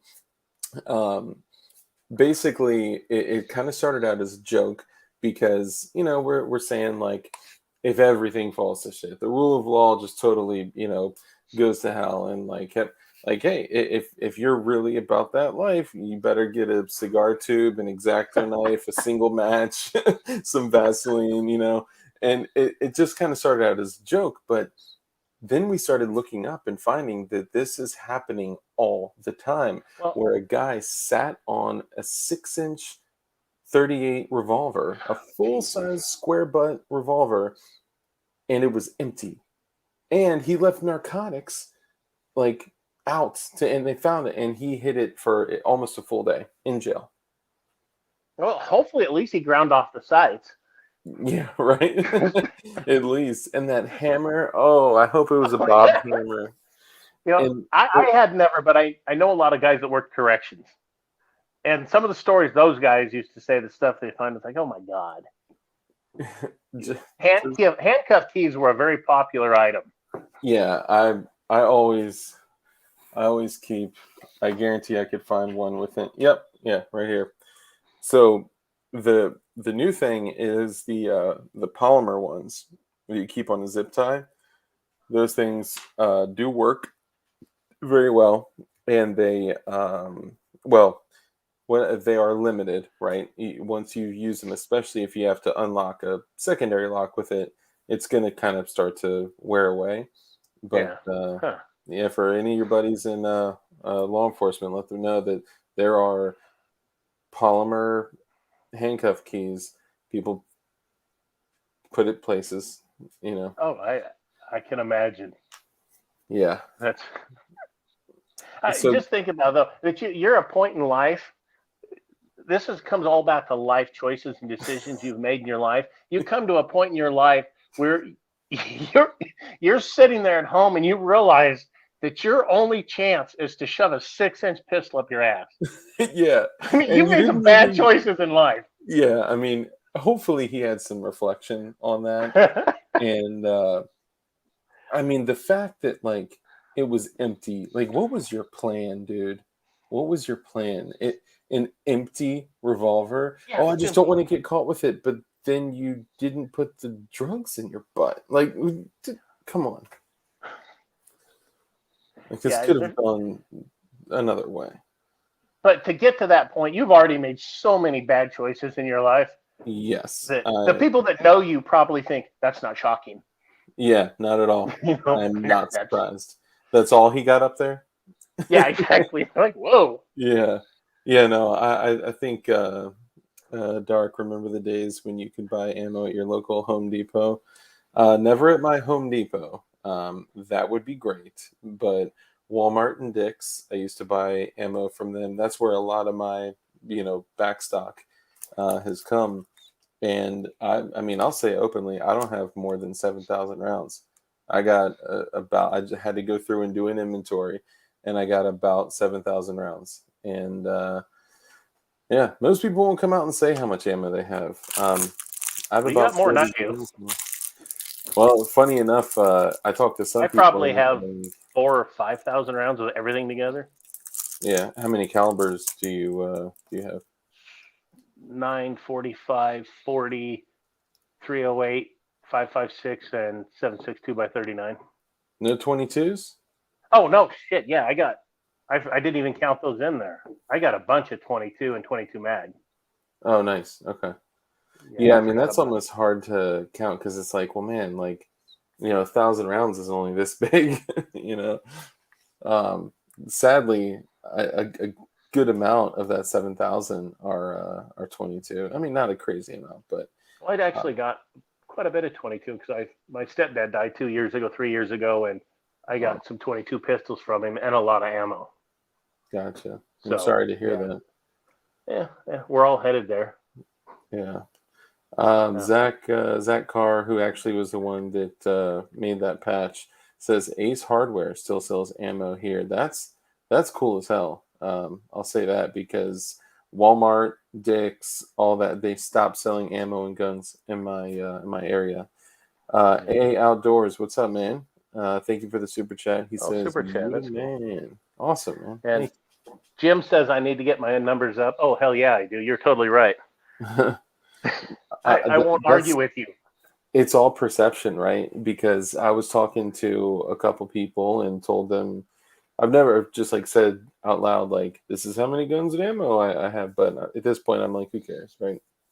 Yeah, Um, I'm also not one of those that I lost them in a boating accident.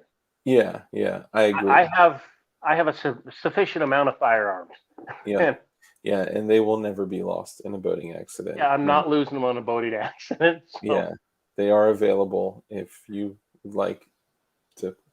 Yeah, they're but there, and I'm not going to hide the fact that I have them. yeah, yeah, I'm I with mean, you. right on our front door, my wife bought a sign that says, "Welcome to our home. We are a firearm friendly family. Firearms, guts, and God won this country," or something. It says right on our front door. Nice, that's awesome. So Uh, you may deter a couple people canvassing the neighborhood from knocking on your door. Um, I was gonna say, so I was talking to a couple people, and they were like 7,000. Wow, like I could only imagine having 7,000 rounds. And I talked to another guy, and I was like, yeah, I'm at about 7,000. He was like, wow, so you're at a critical low. yeah, So, exactly. oh my god, like how much do you have, dude? He's got like literal pallets, you know. Yeah, a guy that worked for me, a retired gentleman that worked for me at one of my gun stores in Houston, Texas. He had probably at a minimum 40 or 50,000 rounds at all times of different calibers. It How was much? just 40 or 50,000 rounds Yeah. at all times. I was like, God, and I'd seen it. It was like that's a lot of ammo. Yeah, that's how a couple of my buddies are. What One of my friends, the guy that used to have the 11 acres, that we built a shooting range that was like almost 100 yards. I was super proud of that, man. We had steel hung up everywhere. We had like it was the coolest thing. We had a skeet machine with the pedal. Like Oh hell yeah! it was awesome, man. But he ended up moving, and in his new place, he had a basement that was like partially subgrade, and then you had a walkout with the French doors with the step up, and Yeah, um, he took about, I think it was about 12 feet long and 8 feet wide, and he just took cinder bricks and cinder blocks and rebar, had them filled with concrete, and then took a Liberty Safe door, one of those huge like $10,000 doors, yeah. and had it professionally installed there. And so he has and then drywalled over it. So the only thing it's not drywalled is the safe door. So really, he could just drywall over the safe, and it would look like it's just like Just part to, of the basement. Like, well, yeah. you But know, like I said, it is all perception. When we moved from Texas to Idaho this year, we had a moving company come and load us, all of our hmm stuff. And this is in a suburb of Houston. I kind of the guys moving us just thought I was some kind of well armed nut job or something because I had two gun safes. yep, Like, yeah, that's not a lot, people. I yeah. have I two got full one gun on safes, either but side of me right here. I'm with I you. got two full gun safes. But I told the one guy, I said, yeah, I know guys that have three, four, five, 600 guns Yep, easily. and span out across different locations. You Yeah, know, that's what I wanted to get to. I don't know. With everything going on the way it is, I kind of just felt like I should really diversify, because with everything in one spot, it kind of makes me feel a little uncomfortable. So maybe taking some loadouts over to this family members, this friends, this random yeah. storage unit. But some people may say that's a little extreme. Like some people are burying guns, but I there's know that. people think that I'm crazy that I have a gun in like every room of the house. Yeah, So that's how I used to. I miss that. That's how I used to live. I don't With have little my kids partner. anymore. So Yeah, that's the one thing. My daughter, man. So here's a crazy thing. So I build Glocks. I love building from 80% receivers, and um, even if I go like buy a 100% receiver and actually do paperwork for a factory Glock frame and then build it, like I just love building guns. And I had three or four 80% receivers and such sitting out. Three of them were stripped. One of them had a lower parts kit installed, but no slides, no barrels, so they weren't yeah, firearms in like the functional sense, just the legal sense. And my daughter, who at the time was 2, and yeah, because this is almost 2 years ago, she's she's 4 now. So she reached up as a 2-year-old and grabbed the polymer frame, and I kind of just let her do it. And she wrapped her finger around the trigger, which was held up on the Glock safety, just kind of pinned there by Yeah. the Glock safety, and pulled the trigger. I was like, oh Whoa. my God, at 2 years old, it's just that natural. I don't know. It's the same thing as like pressing the red power button on a remote as a 2-year-old, right? It's like Yeah, that's you know it. the button you go for. Yeah, it was just almost instinctual. And that's when I kind of started having a conversation with her saying, hey, you do not touch a gun, period. You do not ever touch a gun. If you find a gun, see a gun, get an adult, get mom, get dad, whatever. But what I started adding in was, if you ever want to see mommy's gun or daddy's gun, you come and you ask, and I will make it safe for you and let you handle it. Yeah. And that changed the Yeah. game because it took that curiosity of like the forbidden fruit away. So that was helpful. Yeah. I don't have that problem. Like I said, my youngest is 26 and long gone out of the house. Yeah, yeah, yeah. No, I'm with you. I miss those days. I'll be there soon. But I remember those days though. That Yeah, that after that DK would come from off duty and remember, have to always keep in mind to put it up someplace where they couldn't get it. yeah, yeah. It's an interesting dynamic to say, I have this item that I need to access in less than 1.5 seconds and make it completely inaccessible to every other person. Exactly. Like, how do I find that balance? And what's worked well for me is the biometric safe that kind Oh of yeah. shoots open. Or just, I guess, other than sleeping, just keep it on your person all the time. Yeah, yeah, like I'm carrying right now. That's been a game changer too. I saw a bunch of videos. What's up, Faith? Let me just say hi to these guys real quick. What's up, Hang on one Kimball? sec. I gotta Yeah, plug my phone in. you're good. You do what you got to do. Too many choices. What up?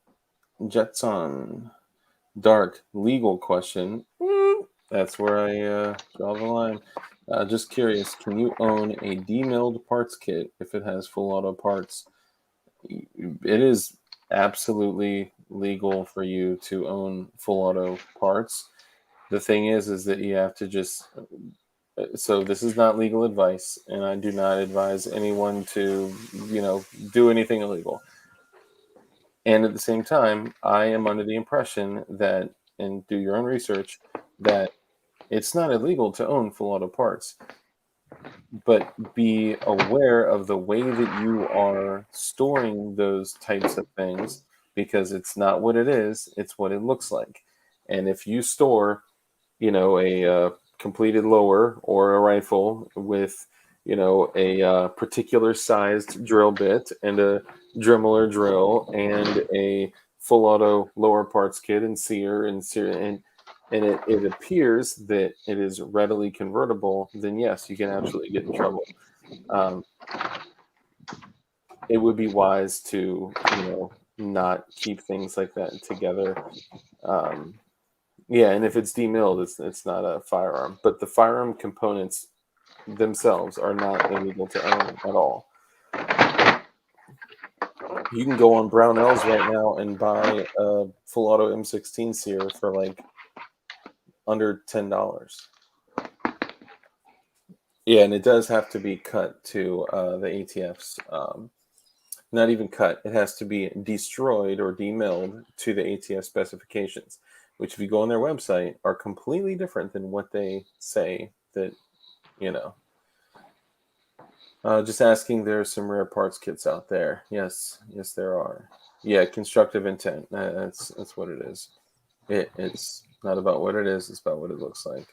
Get the pen and paper. Dark's laying down the legal advice. Yeah, I give zero legal advice.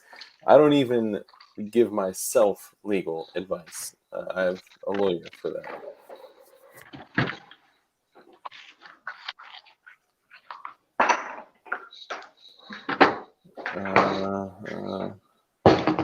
It wouldn't be in your position, so stolen. if it was registered to you. Dang, Sport, you all right, man? All right.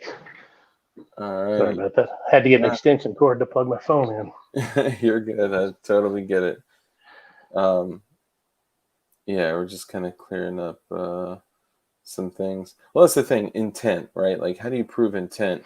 It's never necessarily what it is, right? It's about what it looks like. So, if, like I said, an example of constructive intent would be, let's say, here's a good one. Okay, if you have in one area a 10.5-inch AR pistol stored with a, what is it, the SBA3 pistol brace attached to it, and then you lay down a stock right next to it. Technically speaking, you could just tug off that SBA3 pistol brace and slide on the stock. That could even be constructive intent.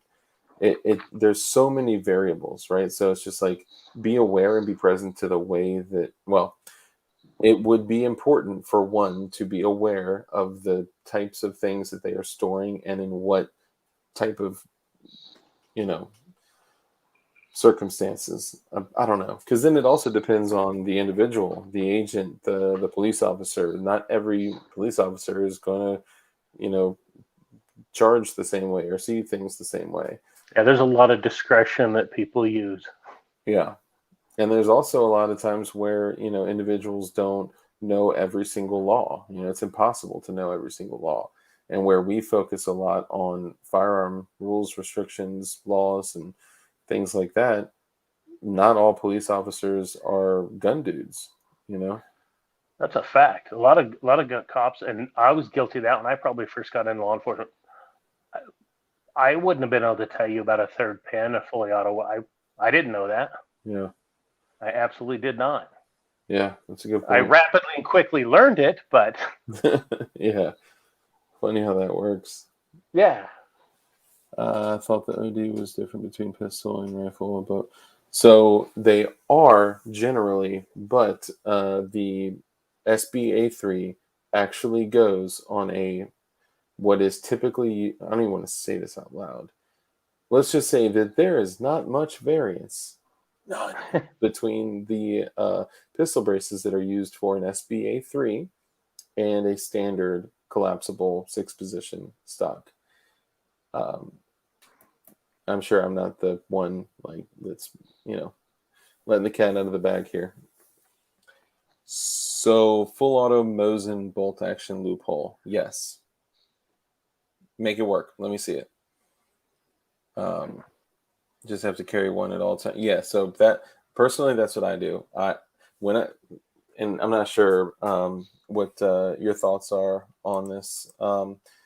So when I used to, when I got home, I, just like you drop the wallet, the keys, all that stuff, I would take my gun off of me and put it in a safe place.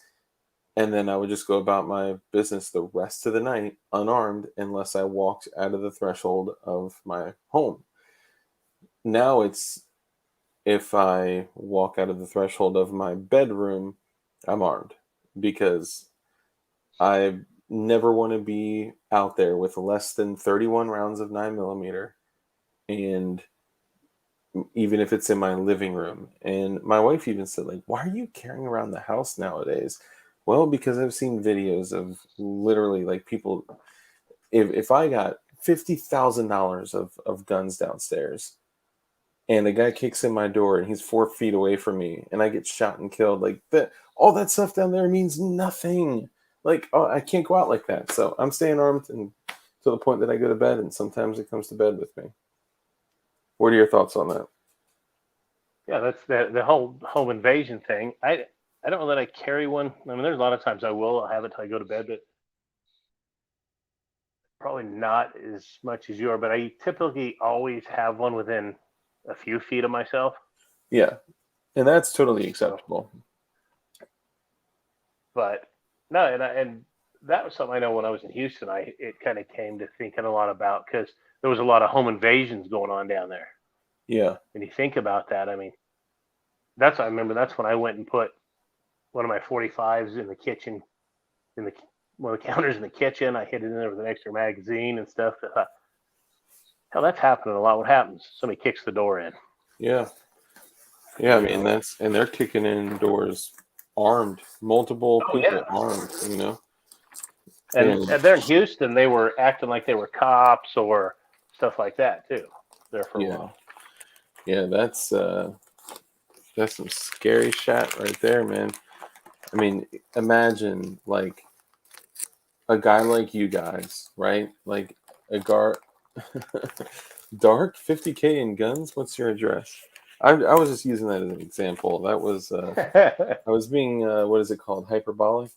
Um, what's up, GKT? Hammer down, player.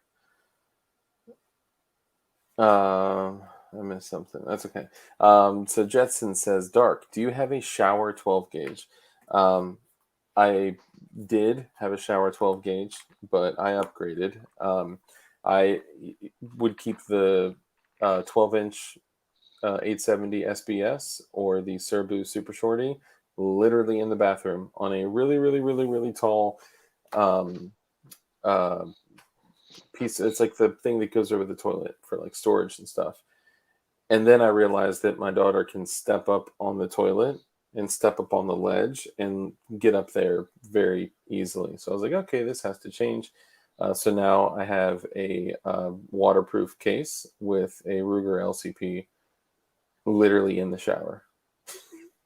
I was gonna say something about those shower cases. I've seen those. Yeah, Do you have yeah, one? yeah. And I kind of feel silly in a way, but I giggle at it every time I see it. But I'm like, man, if that just helps me fight my way to the safe, or if that allows like me to arm my wife, or whatever it does, like it could buy me it. And it's kind of the same way I looked at this when I had a different type of job. So professionally, I 2 years ago did different stuff, and I would have to wear a suit for work, and I was kind of limited to what I can carry because if you carry larger frame firearm on the strong side of your hip with a suit, you're going to print. I mean, you'll definitely print depending on a bunch of stuff. But what I carried, I would have printed. So plus, I don't know if you've ever sat in a chair with arm things on them wearing a suit jacket, but those dual vented jackets can get lifted up pretty quickly. And I couldn't take a risk, toilet gun. I couldn't take a risk by, somebody being like, he's got a gun. The guy in charge has a gun. It just would have gotten weird pretty quickly. So I carried a small frame, a micro 380 in my pocket, a second magazine on my left side. I also had, a knife and whatever other EDC stuff. But in my office, I had a Glock, usually 17 or 19. And my idea was with this 380, I will fight my way, hopefully, to the Glock if needed. And then the Glock with some extra mags and 33 rounder and that stuff will help me fight my way to the car. And in the car, I got a whole kit. So, hopefully it doesn't get to that point. But if I needed to throw on a plate carrier and a few mags, I'd be okay. So that was my idea Oh, around it, but it's not the best. no, that's actually the idea. What a law enforcement, your sidearm is nothing more than a no shit weapon, Yeah. and Fight you your way to the rifle. fight your way to your car to get back your rifle. If it was a gun call, you should have had it with you anyway. But if you didn't, on just a regular traffic stop, you're in a fight. That's why you always see cops shooting and retreating back to their car. Yeah. Go back and get the real gun. And there's a video out there that I watched a few years ago, and it's a perfect example. It's an LAPD officer pulls up to the car. The guy pulls a gun. He engages it, and he's running backwards, firing the whole time. Mm. Gets to his trunk, pops his trunk open, and at this time the guy had jumped out of his car and run around the front of his car and across the front lawn of the house with the gun still pointed. Officer just stepped out from behind his open trunk with his patrol rifle, blah blah, put him down right then. Wow. And all he was doing was fighting his way back to his real gun. Damn. And when he got back there, he took care of business like real fast. Yeah. I mean, I definitely, if I could, and it was reasonable and acceptable, and this is how they get us. Like, it is not socially acceptable typically to be armed, and the perspective of, and I've even had family be like, I understand you carry a gun, but why would you carry a gun at my house? Like, what? Do you think I like selected your home to carry a gun in because I feel uncomfortable here? No, I have a standard, and my standard is that I will carry X no matter what. Doesn't matter where I could be at church, and I'm still gonna carry, provided that it's legal. Yeah, well, listen, I carry everywhere that I can legally. Yeah. Yeah, I would never carry someplace I'm not legally able to do it. No, Ever, I never. would no. I would never carry in the post office every time I go in there. I would never carry in the bank We every were at time. a funeral of a buddy in Texas several years ago, and we're sitting there with a couple other friends. We all played golf together and stuff. And I just remember sitting there in our suits and everything. And my one buddy looks over and goes, taps me, and he goes, "You armed?" Well, hell yeah. He goes, "Okay," Yeah, because he left his gun in the car because he didn't want to bring it into church. yeah, yeah. I'm like, "No, hell no, I am."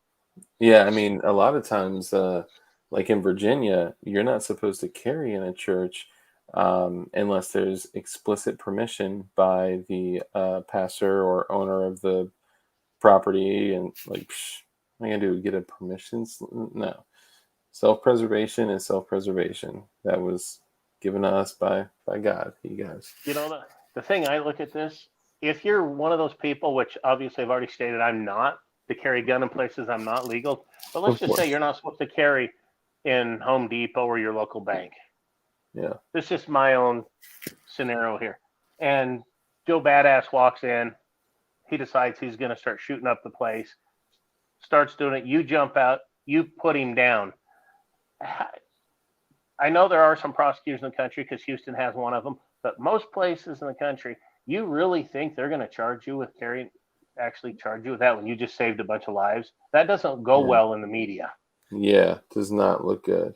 No. So the chances of you getting zapped for that are Yeah. slim.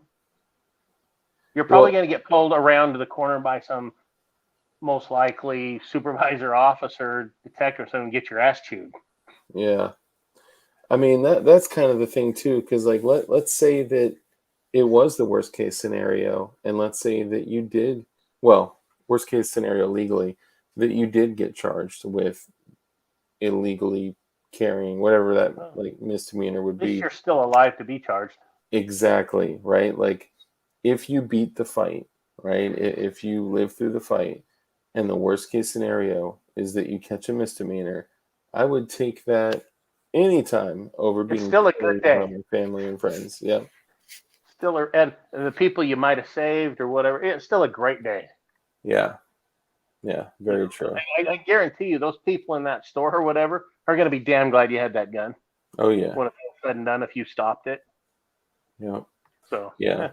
if you were the person to carry where you're not supposed to, but I'm not one of those people. So Yeah. Yeah. Me either. I only follow laws, especially draconian and tyrannical laws. Those are my yeah, favorite. exactly. The So the gun show, Bob mentioned at the gun show, the cops were using a zip tie to disable guns that are carried, but they're selling guns and ammo. They have bathrooms and they'll load up and cut a zip tie off in a second. Yeah, I mean, at gun shows out where I am, they say the same thing: no loaded guns. But but they see, also that's not the tell cops doing that though. They're just told to do it. That's the the owner. either the event coordinator or if it's at a coliseum, that's their rule. Yeah, yeah, So I they tell just you, most enforce it. cops that I know don't care. They don't care that you have that gun in there. Yeah, I've literally like printed pretty openly at that gun show in front of troopers, and they even have ATF there too. And they don't want to deal with the bullshit, but they've had negligent discharges there. I don't think anyone has ever been hurt, but man, like I could not imagine being there in the play. I mean, it is huge, it is massive, and just hearing a round like go Oh out yeah, freak out seeing how many people that aren't supposed to carry guns draw like lightning speed. That's crazy. Well, that's that old. There was a video in Texas that came up for all about somebody goes into a store and pulls a gun or something, and like 15, 20 people in the store. Everybody in the store points a gun at them. Yeah. It's like, Now that's Texas. I was going to comment on something here real quick. Yeah, please do. I won't get too political here, but there's too many choices. He said you'd be no billed in Texas as no jury would convict. Well, maybe in Austin, and that's not entirely true. I agree with your sentiment, but in Houston with District Attorney Kim Ogg down there, yeah, she would nail your ass as soon as she could. What's her name? Kim Ogg. Kim Ogg. Okay. The worst district attorney of any place I've seen in my life. You guys remember that name? If you ever have horrible.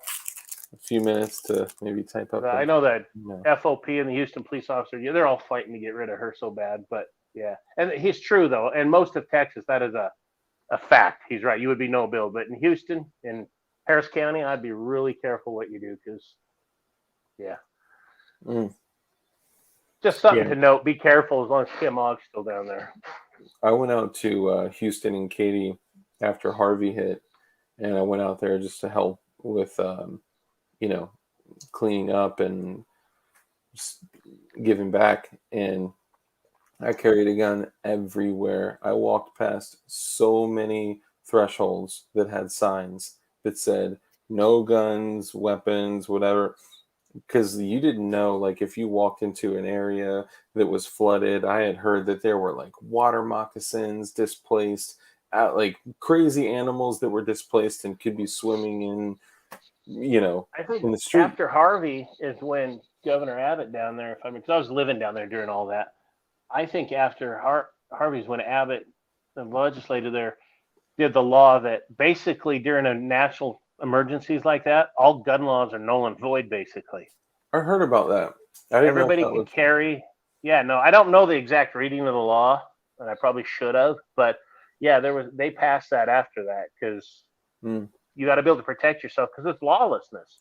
Yeah. And after Harvey, in some places, it really was. People were getting looted. Oh yeah. People whose homes flooded, they brought all their worldly possessions out on their front lawn, just like praying to dry and that their house wouldn't be completely contaminated with black mold and need to get demoed. And they slept on like basically like fashioned cots with. Oh yeah, we were, like I said, I lived out there. That we lived outside northwest of Houston in Tomball. We got like 38 inches of rain in 2 days, but we didn't flood because we're in a newer planned community and ours went well. But you just go a few miles away from us, even hell, to one direction, even go 3 blocks from us. Wow. And houses were underwater. People were waking up to all their stuff that they brought outside to dry, and most of it was gone. Like, what type of piece of shit would do that? We were driving around with dozens and dozens and dozens of pizzas from Little Caesars and cases of water, and we were handing them out and giving them to people that were like, I don't know, just trying to like boost morale, but actually help. Like, man, I heard this story of this kid in the White Sulphur Springs, West Virginia floods. They were really bad, and it's much more local to me. We just drove up there and helped, and it's a similar situation, right? Like we're going armed, but we're just going to give back and help, and that totally changes like the way people feel. But one of the families that we ran into that we ended up helping, there was this kid out there who was maybe 18, and his family was all in one spot in one home that wasn't as affected because it was more elevated. This is where the Greenbrier is. If any of you guys have heard about this incident, it was terrible. It flooded the entire golf course. Like when we first came in there, the first thing we saw was police walking the golf course, the elevated parts, with cadaver dogs for the dead bodies that were floating to the golf course and washing up against the fence. It was pretty bad. But this Oh, kid, they were in a separate area that was a little more elevated, so they didn't get as much water. They still got flooded, but nowhere near as bad as his grandmother's house. His grandmother lived down the valley, and she was in her 80s, and she was sitting down, basically immobile. Like they would go down several times a day to help her, and the water started rising, and it was up to her ankles, then her calves, then her knees, then her midsection or waist, and then it started rising up, and she was literally just sitting in the water up to her chest, just sitting, basically waiting to die. yeah. And her grandson swam literally 2 miles, swam in a flood, hitting fences and poles and light poles, and seeing sparks fly everywhere during a storm, like pure craziness. You can't even see really where you are. At one point he said he was swimming like equivalent to the height of the pumps at a gas station, and it was crazy to hear. But he went and got into his grandmother's house, and took his grandmother, put her on his back, and swam back home, a kid, and brought her to safety, and she lived. And that was one of the families that we helped. Like, that is courage and just willingness to do something Oh, no yeah. matter what. It was crazy. No, it was that Harvey was an interesting thing, though. It was. I had a lot of friends out there that were. Most of them were all former um, military, most Marines. They were gearing up and put on the gear, and they were just going out and helping people protect their businesses, Yeah. and just standing there armed and driving around or boating around where they could just to help out. See, that's awesome, man. I wish just more people would do that, like come together collectively and just help contribute to others, even at your own, like I didn't have a lot when I did that, you know. Shooting Gallery New England, what's up, brother? Hey, what's up, Joe? We're talking about your Joe juice. Actually, we only talked about it a little bit in the beginning. Yeah, we started to talk about Joe Juice, then we got sidetracked. Yeah, but this is uh you're sharing some very interesting stuff, and I know I'm talking my ass off, so I'll shut up No, now. that's cool. Um, but how does one procure this evasive Aegis gun care? Pretty simple. It's modern technology. You jump onto your computer Google machine and type in aegisguncare.com, AEGIS guncare.com, and they'll take you right there.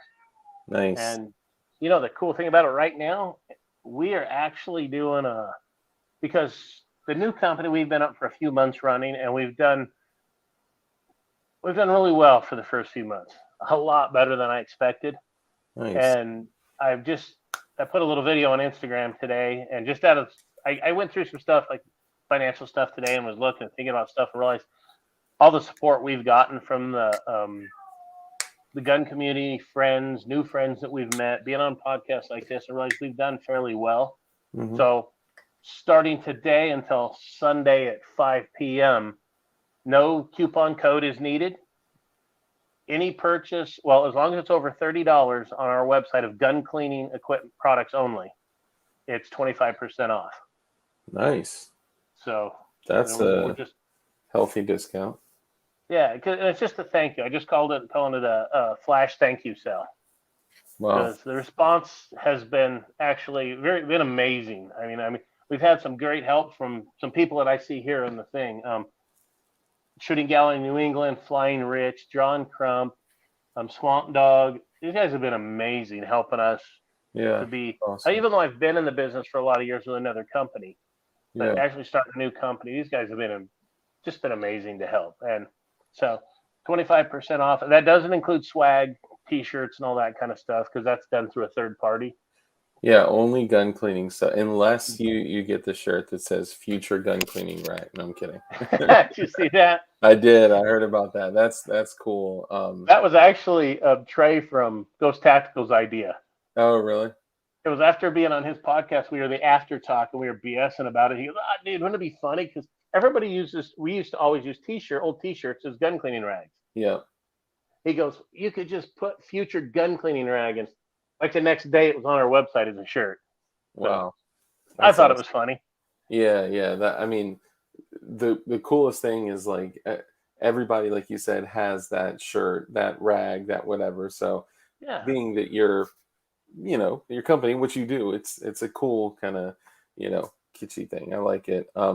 So we do have a member of our audience who is uh, very needy. His name is Gerchop. He's a great person. We love him. And he says, Rob Aegis, and it's not his full name, but Rob Aegis. It's Gerchop. I think he would like you to say hello to him. Oh, hey, Gerchop, how are you, bud? Yeah, There I you see it go. on there now. Yeah, I hope I cool. hope Gerchop. I hope that's enough for you. If it's not, let me know, and all of us are willing to go to make sure everyone else in the comments that you Yeah, everybody say hi to you give Gerchop. them That's some pretty love. awesome. Good. Yeah, every single person in here say hello immediately to Gerchop, or I will Yeah, kick jump you on from there the right now. stage. Everybody, do it now. Yeah, Gerchop. I know I give you shit, man, but I appreciate you. You're a Oh, good guy. but no, that's what we're doing right now. We That's actually have great. some. I mean, I know it's my company. I should say this. We actually have some pretty cool products that I'm pretty happy with. I mean, like I said, we got these gun cleaning kits that I think are absolutely awesome. I do like those. It's kind of like It took a little pouch. It's got Molly on it. You can hook to everything you in it. This is our deluxe handgun cleaning kit. It's got everything in there you need to clean handguns. is that black Got multicam or just Yeah, black? this is a multicam or Nice. woodland kind of. Well, it's more of a woodland Oh, okay. camo. And guys, And the light isn't doing it much justice. They are no, it isn't. beautiful in It's kind of. person. And then ACU did, Nice. That's awesome. and then it comes. Then we have one in a blue, kind of blue purple, and then a black.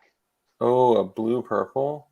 Yeah, it's a bluish purple kind of camo. I don't have one. I should have brought one up with me from the storeroom, but Oh, like the kind of like the what is it? Like the blue urban kind of. yeah, it's. And I could be starting to be a little bit colorblind. I think there's more purple in there than a lot of other people do. Yeah. So it's kind of a bluish purple. It's kind of cool. It's been Let me see if pretty this is. popular. And Let's then see. we also have this other little one. This is just a very basic gun cleaning kit. It's got Nice. one of our bottles of each one of our products, a nylon brush, a microfiber rag, and you're good to go. Nice. Yeah, I was gonna ask what comes in the kits. That's that. Real quick, like I said, and that, it's all listed on our website when they come. But these ones, like the deluxe kit, and they all come with the 4 ounce solvent, 2 ounce lube. They come with. Oh, I see you got something. Yeah, I was gonna say, is that the camo you're talking about? It's something like that. Yeah, Okay. All right, cool. yeah, I was just curious. that's pretty close to it. And the kits, these kits come with in the pouches with the bigger gun cleaning Q-tip looking things with the pointed ends on them. Oh yeah, They're yep. 6 inch long, Oh, so the microfiber others, rag. the other side of those are pointy. Yeah, one side's pointed and the other's rounded like a normal Q-tip. Ah, that's So creative. You could use them they're to made scrape off for carbon. these are made for cleaning guns. They're just not your standard Q-tip. That's awesome. And let's see. And then you have in the deluxe handgun cleaning kit, you got two brass cleaning rods that hook together. Nice. Um, gun cleaning patches. Nice. Got a small pull-through cable for pistols because this is the handgun Oh, that's cool. in there. And then we got, and this is our newest cleaning kit. You got like a dental pick type thing, just a screwdriver type in, then a pick Dang. in Okay. there. You got jags for your brass rods in Wow. 40, 45, 9 millimeter, 22 are all in there, plus some brass slotted patch holders. Hold on. So the pistol kit that you get comes with all those? All this is in that pistol kit I just showed you. All this No I'm showing you comes in shit. that one kit. Dude, that's okay, cool. And That's a good. then brass brushes, a 45, 49, and 5.56, and a little nylon brush that screws right onto the brass cleaning rods. Nice. And then a handle for all that. That all comes in the advanced kit, that You deluxe kit. know what you could do, if you ever choose to do a DLD or a dark version of the cleaning kit, the only change you would need to make is just take the 40 Smith and Wesson brush and just throw it in the trash, and then Just kind of go. yeah, flick it like a cigarette butt. No, I'm kidding. And, Yeah. and then this one, this is the regular field kit. Okay. It's got some of that stuff, but not all of it. It's a little bit less than that one. It's got the American flag PVC patch on it. The deluxe handgun kit comes with our patch, Nice. Velcro PVC patches on it. Nice. Are those made by our friends at Toxic Patch Co. by any chance? No, because when I had these ordered, I didn't know those guys. I'm going to be Okay. talking to him eventually. Yeah, But I think you'll be happy with what you find, because I know. but I ordered a bunch of these before I even actually knew who he was. And the neat thing about them is, since they're on Velcro, if you want to order one, you like a company or a gun store, or whatever, has their own patch. Yeah. They can tell me, send them without the patches, or even with the patch. Take the damn patch off, slap your own patch on there, and sell it as your run it as your product. Yeah, I mean, you could put like a patch like that Yes, on there. you can throw that patch right on here. I think, was it Swamp Dog or somebody that put a different one on that was kind of cool? I don't know if he's still on. If he sent me a picture of, but Nice. yeah, that's awesome. Yeah, that is Velcro. Yeah, and then there's a carabiner, so you can hook on and you can hook it to something else. Oh dang! Okay, I like that. That's And like I said, it's got the molly on it. You can hook it to whatever you want to. Flying Rich said 40 brush. You mean 10 millimeter, right? Yeah, there you go. 10 mil. It's a 10 millimeter brush. Bingo. There you go. It's Thank a you, 40 Rich. You're right. Magnum. Yeah, it's all about terminology. It's not a 40 cal. It's a 10 millimeter brush. So this actually is not a Shooting Gallery New England shirt. This is a Palmetto State Armory shirt. You guys know that I love the banana mags, so I bought a banana mag shirt, and little 43X underneath of it with another 15 rounds. 31 rounds in a gun that is like 2/3 the size of the Glock 19. You gotta love it. You gotta love it. Okay, so and the other thing is our kit. Like, a lot of gun companies, when they give you a kit, they'll give you this little teeny bottle of lube. Yeah. All of our kits come with our standard bottles. The 4 ounce of the solvent, the cleaner, and the 2 ounce of the lubricant. Yeah, most places you get a 2 ounce. We put them both, and these are our standard that we sell. Yeah, and that's what comes in the cleaning kit is our standard sizes. And it sprays just like right. The cleaner sprays. Yeah. The lube is the twist off, cut and drop top. Okay. Yes. Cool. Squeezes on. You know what? I'll accept the challenge, and I will get my hands on some Aegis, and I'll even do. I can't do a stream of it. I'll either do a stream of cleaning components, or I'll do a video of me actually like cleaning a whole unit, we'll call it, and I'll share my feedback. I think that's cool to kind of say, okay, even though I use an all-in-one, I always use an all-in-one. Let's give it a shot. Give it the old Pepsi challenge. Yeah, it doesn't hurt anything, and like I told you, I'm not against the CLPs. They're just not for me, and I just think there's personally a better way to do it. Yeah, it's kind of like, have you seen that movie Joy? No, I don't think I have. So it's a movie of you remember the soap Joy? I don't know if you ever saw it. So the soap Joy is kind of like Dawn. I think that's kind of their play on it, but it's this girl who creates the that mop that's like a self-wringing mop, which Oh back yeah. in the day, like it blew up like crazy. Well, yeah. And she went on this huge journey, right, of like, trying to get this mop up and running, and it just kept falling and falling and failing and failing, and it was just like, oh my god, like a story, just a tragedy, right? And she finally got out there and was able to sell units of the mop. And the biggest difference was that when most people at the time were mopping with a mop and a bucket, they were just pushing around dirty water. And I could kind of see how that it is a good movie, actually, if anybody is looking for like a Yeah. success No, story or there's a something. lot of truth to that, and I've said Yeah, that about some of these. I'm just going to stay away from calling people up, but certain yeah, products, I think you are. Are you really getting it all off of there? yeah, But there's a question in here real quick. It says, yeah, please. does the solvent neutralize the lube? And if so, does it have an intermediate step between cleaning and lubing? No, it does not. But like I mentioned this earlier in this podcast, you should do your best to wipe as much of the solvent off as you can, just to give the lube its best. That's what works at any lube. So it works at its best efficiency by having a clean virgin surface to adhere to.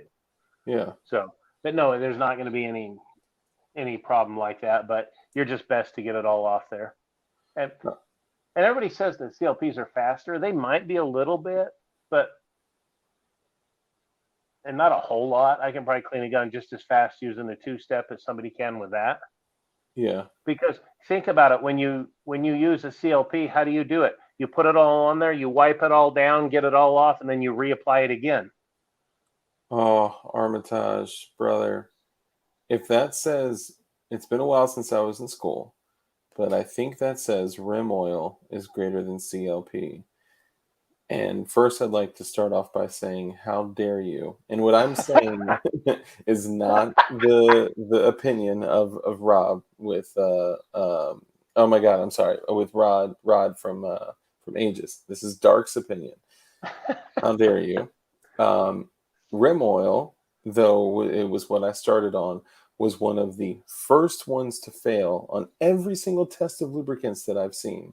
Now, I don't know if that means that it fails for you, but it's basically the equivalent to running your gun dry with nothing on it. That's all I'll say. Um, Maybe a little Well, Teflon left behind. to be honest with you, when I grew up as a hoppies Hoppies, person, yeah. we all used it. It was almost when I was growing up, it was almost a Smell. cologne. Yeah, yep. I feel I this, mean, the solvent is like something magical. It's like yeah, bananas. no, but Is- I just know there's a lot better things out there now that I've learned. But no, I grew up using hoppies, number 9. That's what it was. That's everybody used it. That's all there was. No discussion. Yeah. I mean, I remember that smell walking into my neighbor's garage to see if my friends could play, and he was just like cleaning his 12 gauge because that was like normal to do while you're day drinking Well, in yeah, short shorts. that wasn't normal. Yeah, that's all they did. Um, but that smell became like something, I don't know, like favorable. Like I liked it. Wait till you smell ours. Yeah. Ours has got a cool smell to it. And you know what, old gun people, you can tell older people have been around guns a lot of times. We go to gun shows, especially the old guys. It's funny, when they come to our table, the first thing they do is do this. They open up, they go, "Can I open it?" And they go, "Okay." Smell it.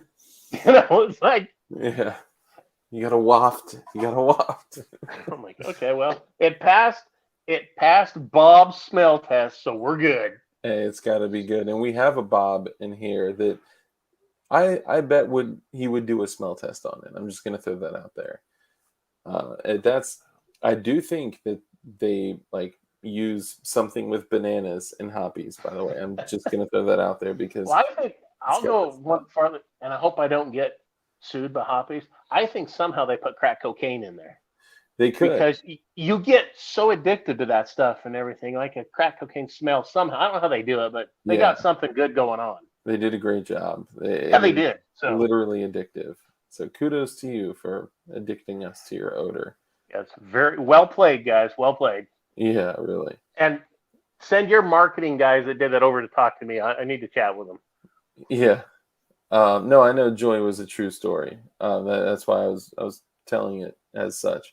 But one of those things that like her selling point was ladies at home, and at the time it was more appropriate to say that men can mop too. Okay, um, you ladies at home are cleaning your floors with you're just pushing around dirty water. And that was kind of my thought of like, mopping with a dirty mop with dirty water and dirty everything is contaminated.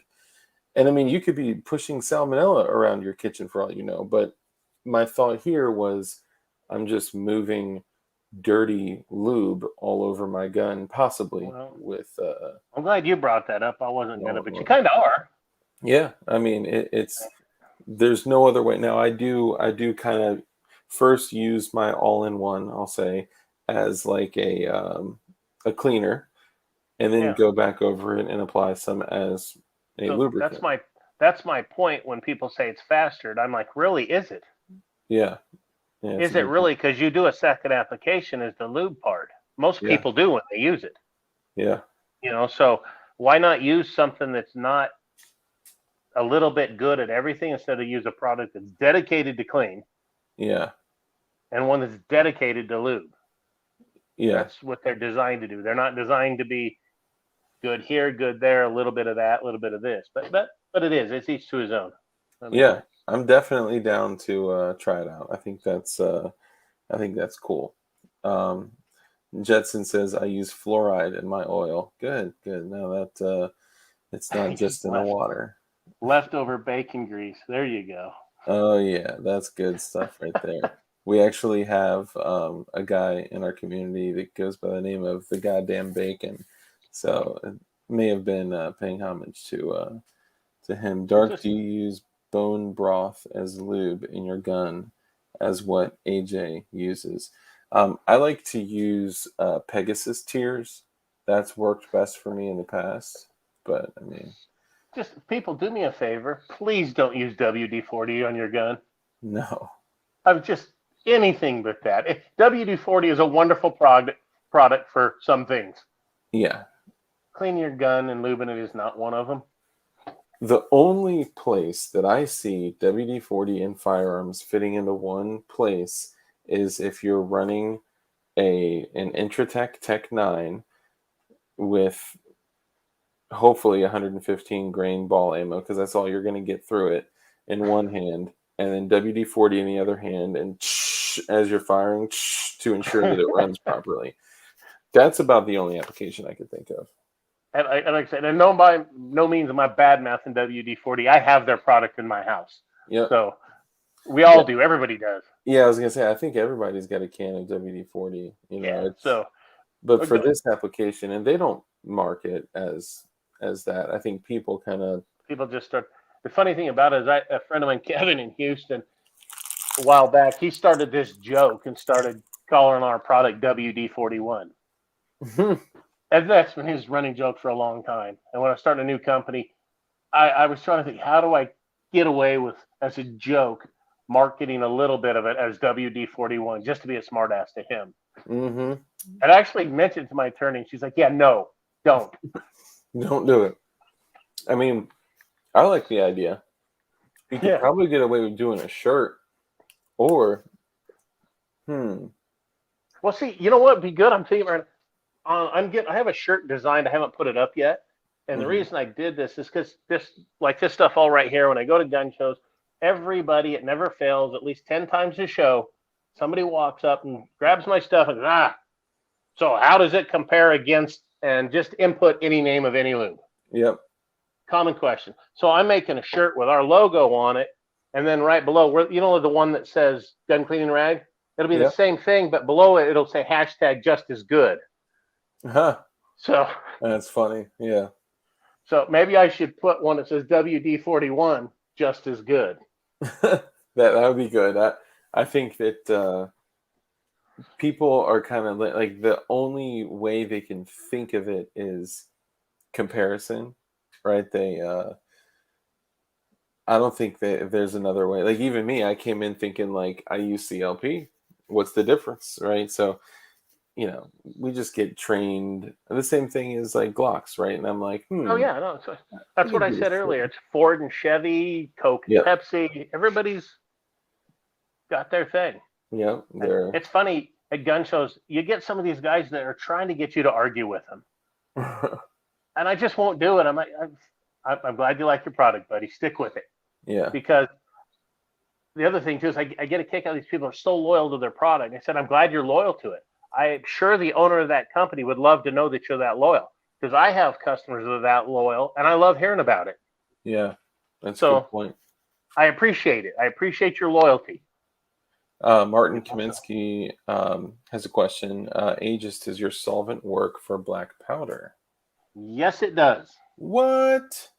Yes, it does, and it's been tried by several guys. Matter of fact, I'm glad you brought that up. We just had a Wow. gentleman a month ago at a gun show in Caldwell, Idaho, asked me if it would use if our solvent would work.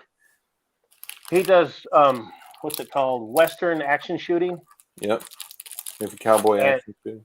yeah, whatever it is, and they use black powder on that, and then they have a wax slug Hmm. or something that's being shot through.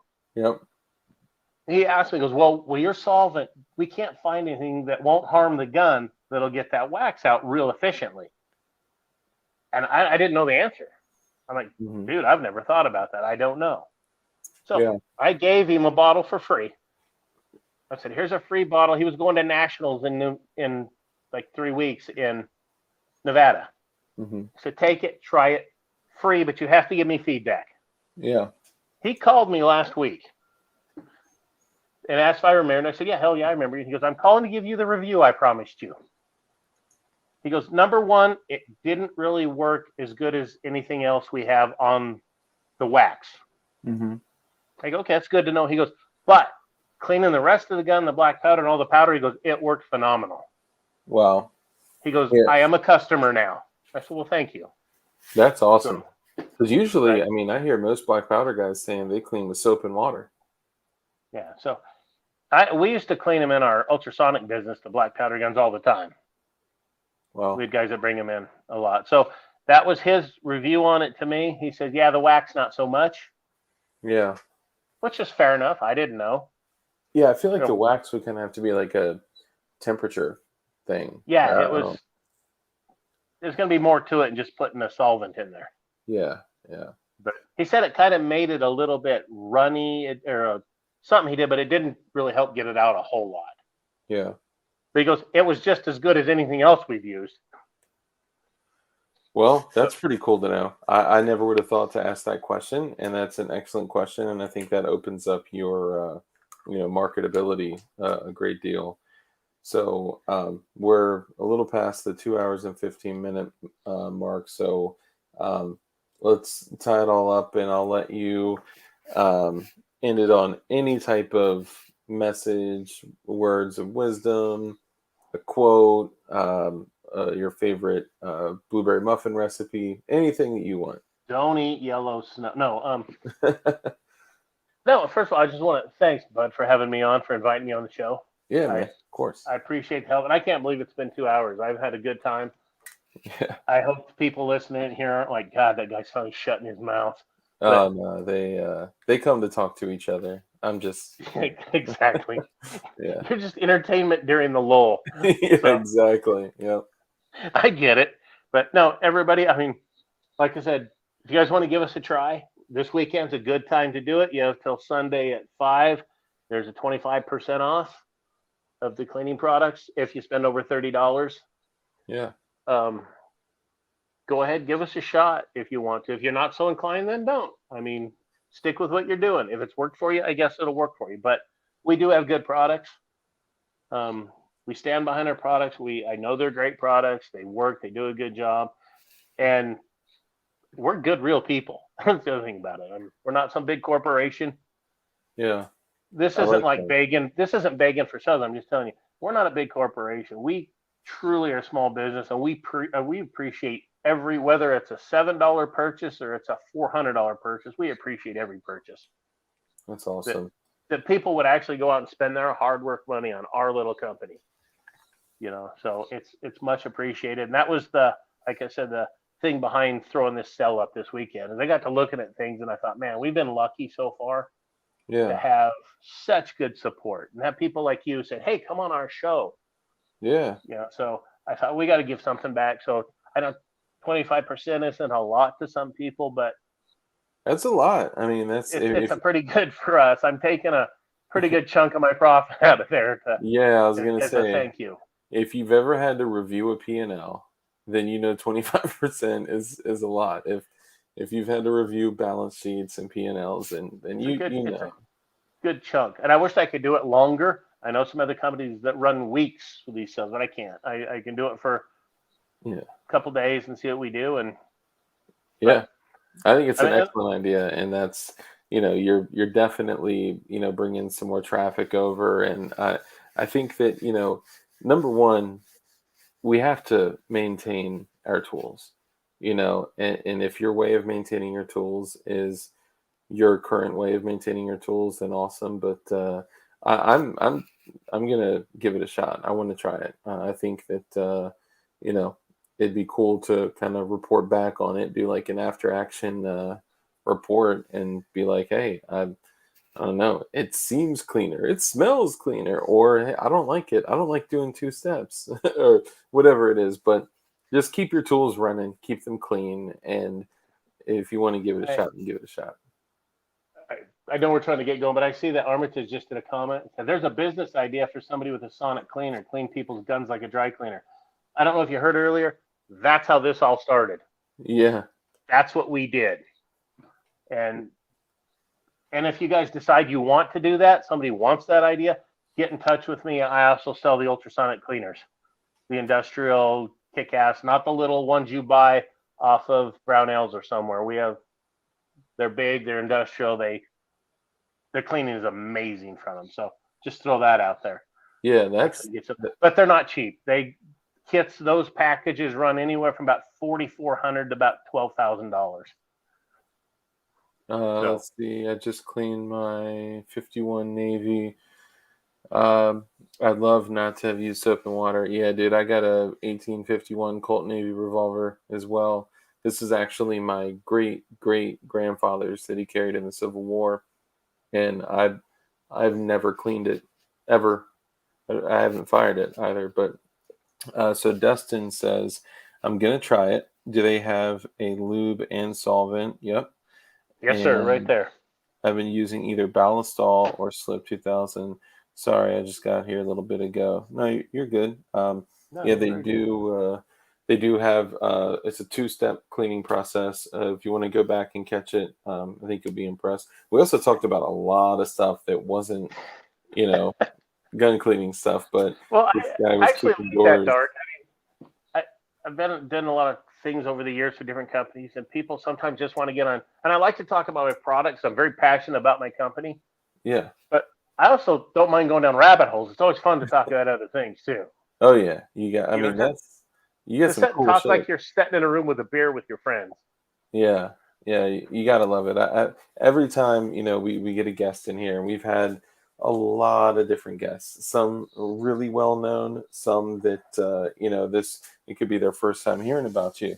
But we do also share a lot of audience between like Crump, myself, Flying Rich, Yeah, 280 you, and kind of I've noticed a couple names yep, from the other ones, but yeah. no, and I've just been what's to say? What are the legalities of a cleaning business like that?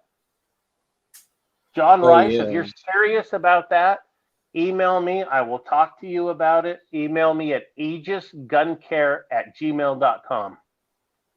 John Rice is a good dude too. That's Yeah, it's Aegis, Aegis gun care at gmail.com. I'd love to talk to you about it, that's because awesome.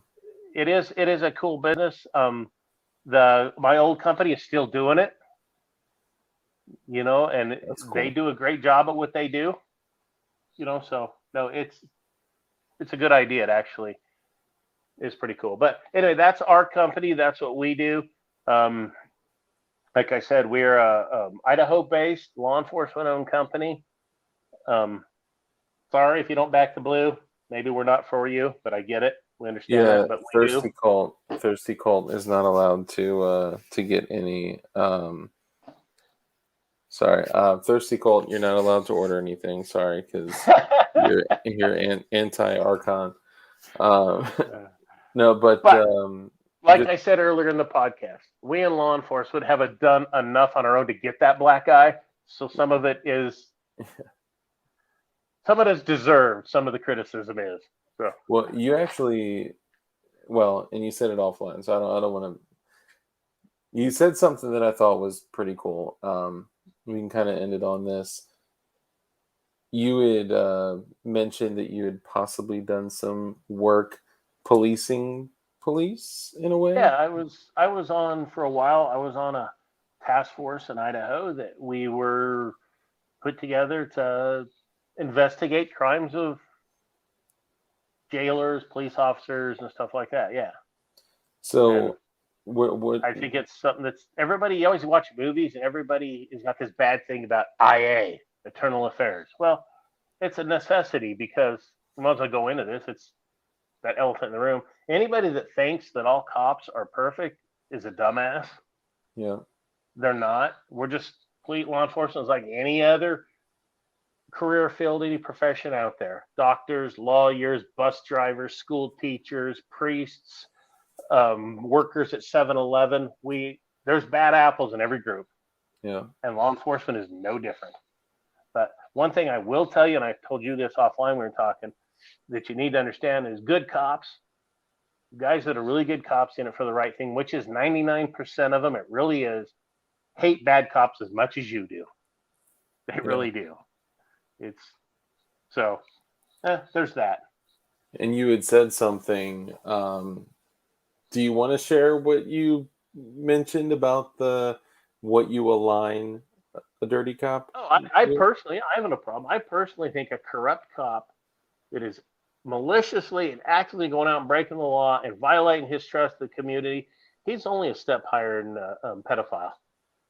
Yeah, And I firmly believe that because you have a public trust given to you, and you are giving the community and the people out there give you basically the right to break the law to enforce the law in some things like running red lights, do all that stuff.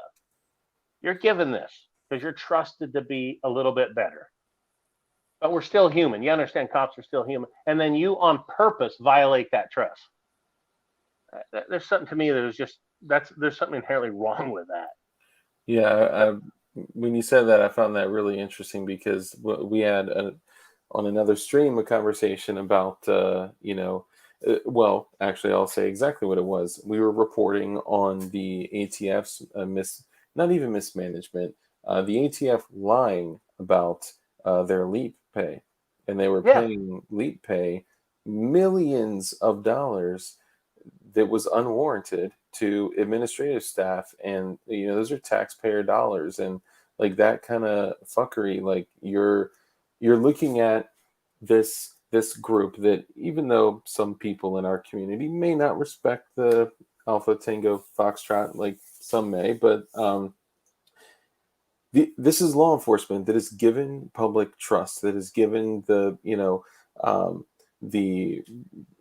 leadership, given trust and honor, and then you shit the bed like that. Like that is equivalent to priest sexually assaulting but children. That's using Dart, your shit for let's keep that. something in mind here though. Also, when you say that, and we go after the ATF, we all hate them.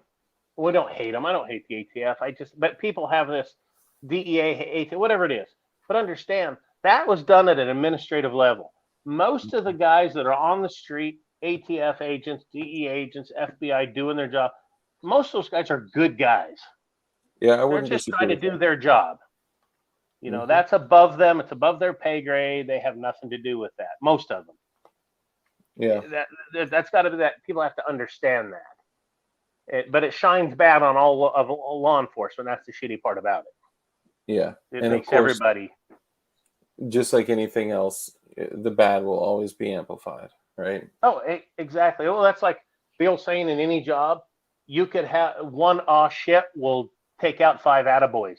Hmm. It's just Yeah. how life is. And Yeah. it's no different. I worked, like I say, 14, 15 years in 3 different departments around hundreds and hundreds of different law enforcement officers. And all that time, I can honestly tell you, I know of and that I saw, I worked around one bad cop. Wow. One. So, and to add that up, I took that one to a higher supervisor level and I was dismissed. I was just told not to worry about it. But Yeah. Well, I know that people's feelings may differ on this, and I've always been open that I am not anti-police at all. And even when speaking with anti-police individuals, what happens is we end up going through a conversation, and I say, okay, well, let's develop that a little bit. Let's talk about it. If we completely eliminate police from this country, and let's say we're, in like a world without rule of law situation, what would happen? And they say, well, we need to develop community police. Like, okay, so you want underfunded, unorganized law enforcement. Like, that is law enforcement. There's no way to do this. Well, the community will enforce itself. Okay, so it'll be law what will enforcement. happen is that it'll be like in foreign countries, the local dictators, the local, what do you want to call them? The strongest criminal group will take over. Yeah, And yeah, that's who will be doling out the rule of law. yeah, And unfortunately, that's how that works. It'll be a law by warlords. Hey, yeah. That would not be good.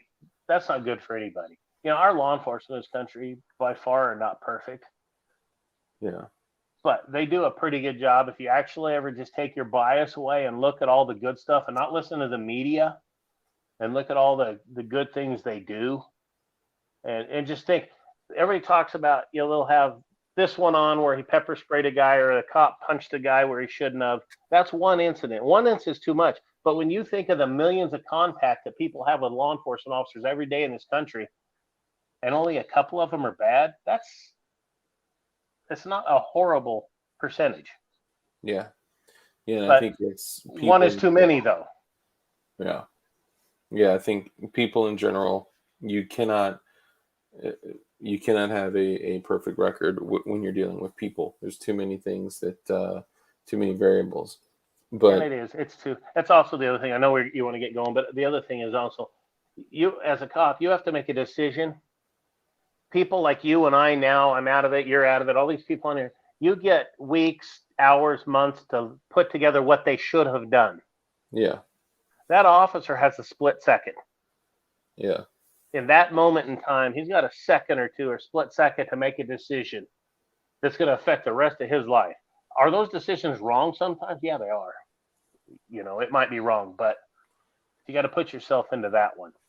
yeah. But I think societally, they have been shoving down the general public's throat that the police are bad, evil, do wrong, and I got a problem with that. Now, I Well, if they're do. evil, do wrong, any one of you have somebody break into your house and you call a cop, he's going to come running to help you and doesn't even know you.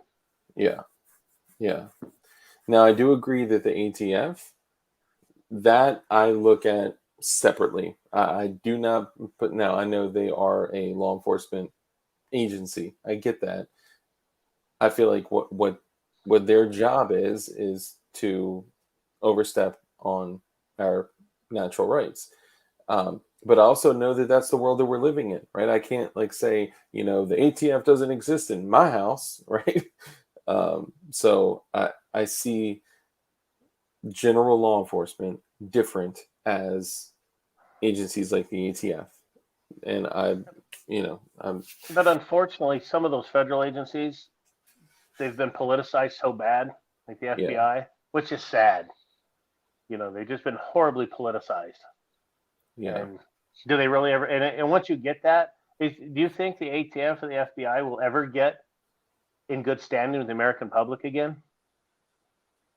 It's going to be I tough. don't know. That's a Yeah, long road for yeah. I that to don't know. happen. Yeah, So, that's tough. and I got a lot of friends that are DEA, ATF, FBI, and I know that most of them will. They think a lot of stuff too is BS, but a lot of them just can't say anything. Yep. So Yeah. Yeah. Well, we do give every single one of our guests the honor of naming the show. So whatever you want, you get why to do we name have to the show. rename it? What you named it was pretty cool. I can add something to it. I'm good with that. I thought that was pretty funny. I could add. Oh, you know what? That's what I'll do. I'll just add. I thought that was pretty funny afterwards. You got to add something. Add your flavor to it. Anything you want. I just put whose Neener is cleaner, but anything you want. Whose Neener is cleaner? Those who use Aegis. Oh, okay. All right. You earned that one. All right, hold on. I'll update it right now because if I don't do it now, I won't do it. There's Crump with a good point. ATF is a tax agency. Yeah. Yep. So Originally he's part of not the wrong. Treasury Department. He's not wrong. Yep. Those two. You guys know that, and by all means, this is just as a joke. We used to, as local cops, some of us, what the FBI, ATF, and DEA really stands for. Hmm. FBI really stands for famous but incompetent. ATF is always the fools, and DEA's didn't even arrive. So. Wow. And the DEA one, I have friends that are DEA, like I told you in the pre-thing. That joke was because they have so much red tape to do a search warrant or anything. They have so much red tape that by the time they get done doing paperwork, the operation's done. A lot of bureaucratic red tape. Yeah, so it didn't even arrive. So yeah. Already so many other agencies in there.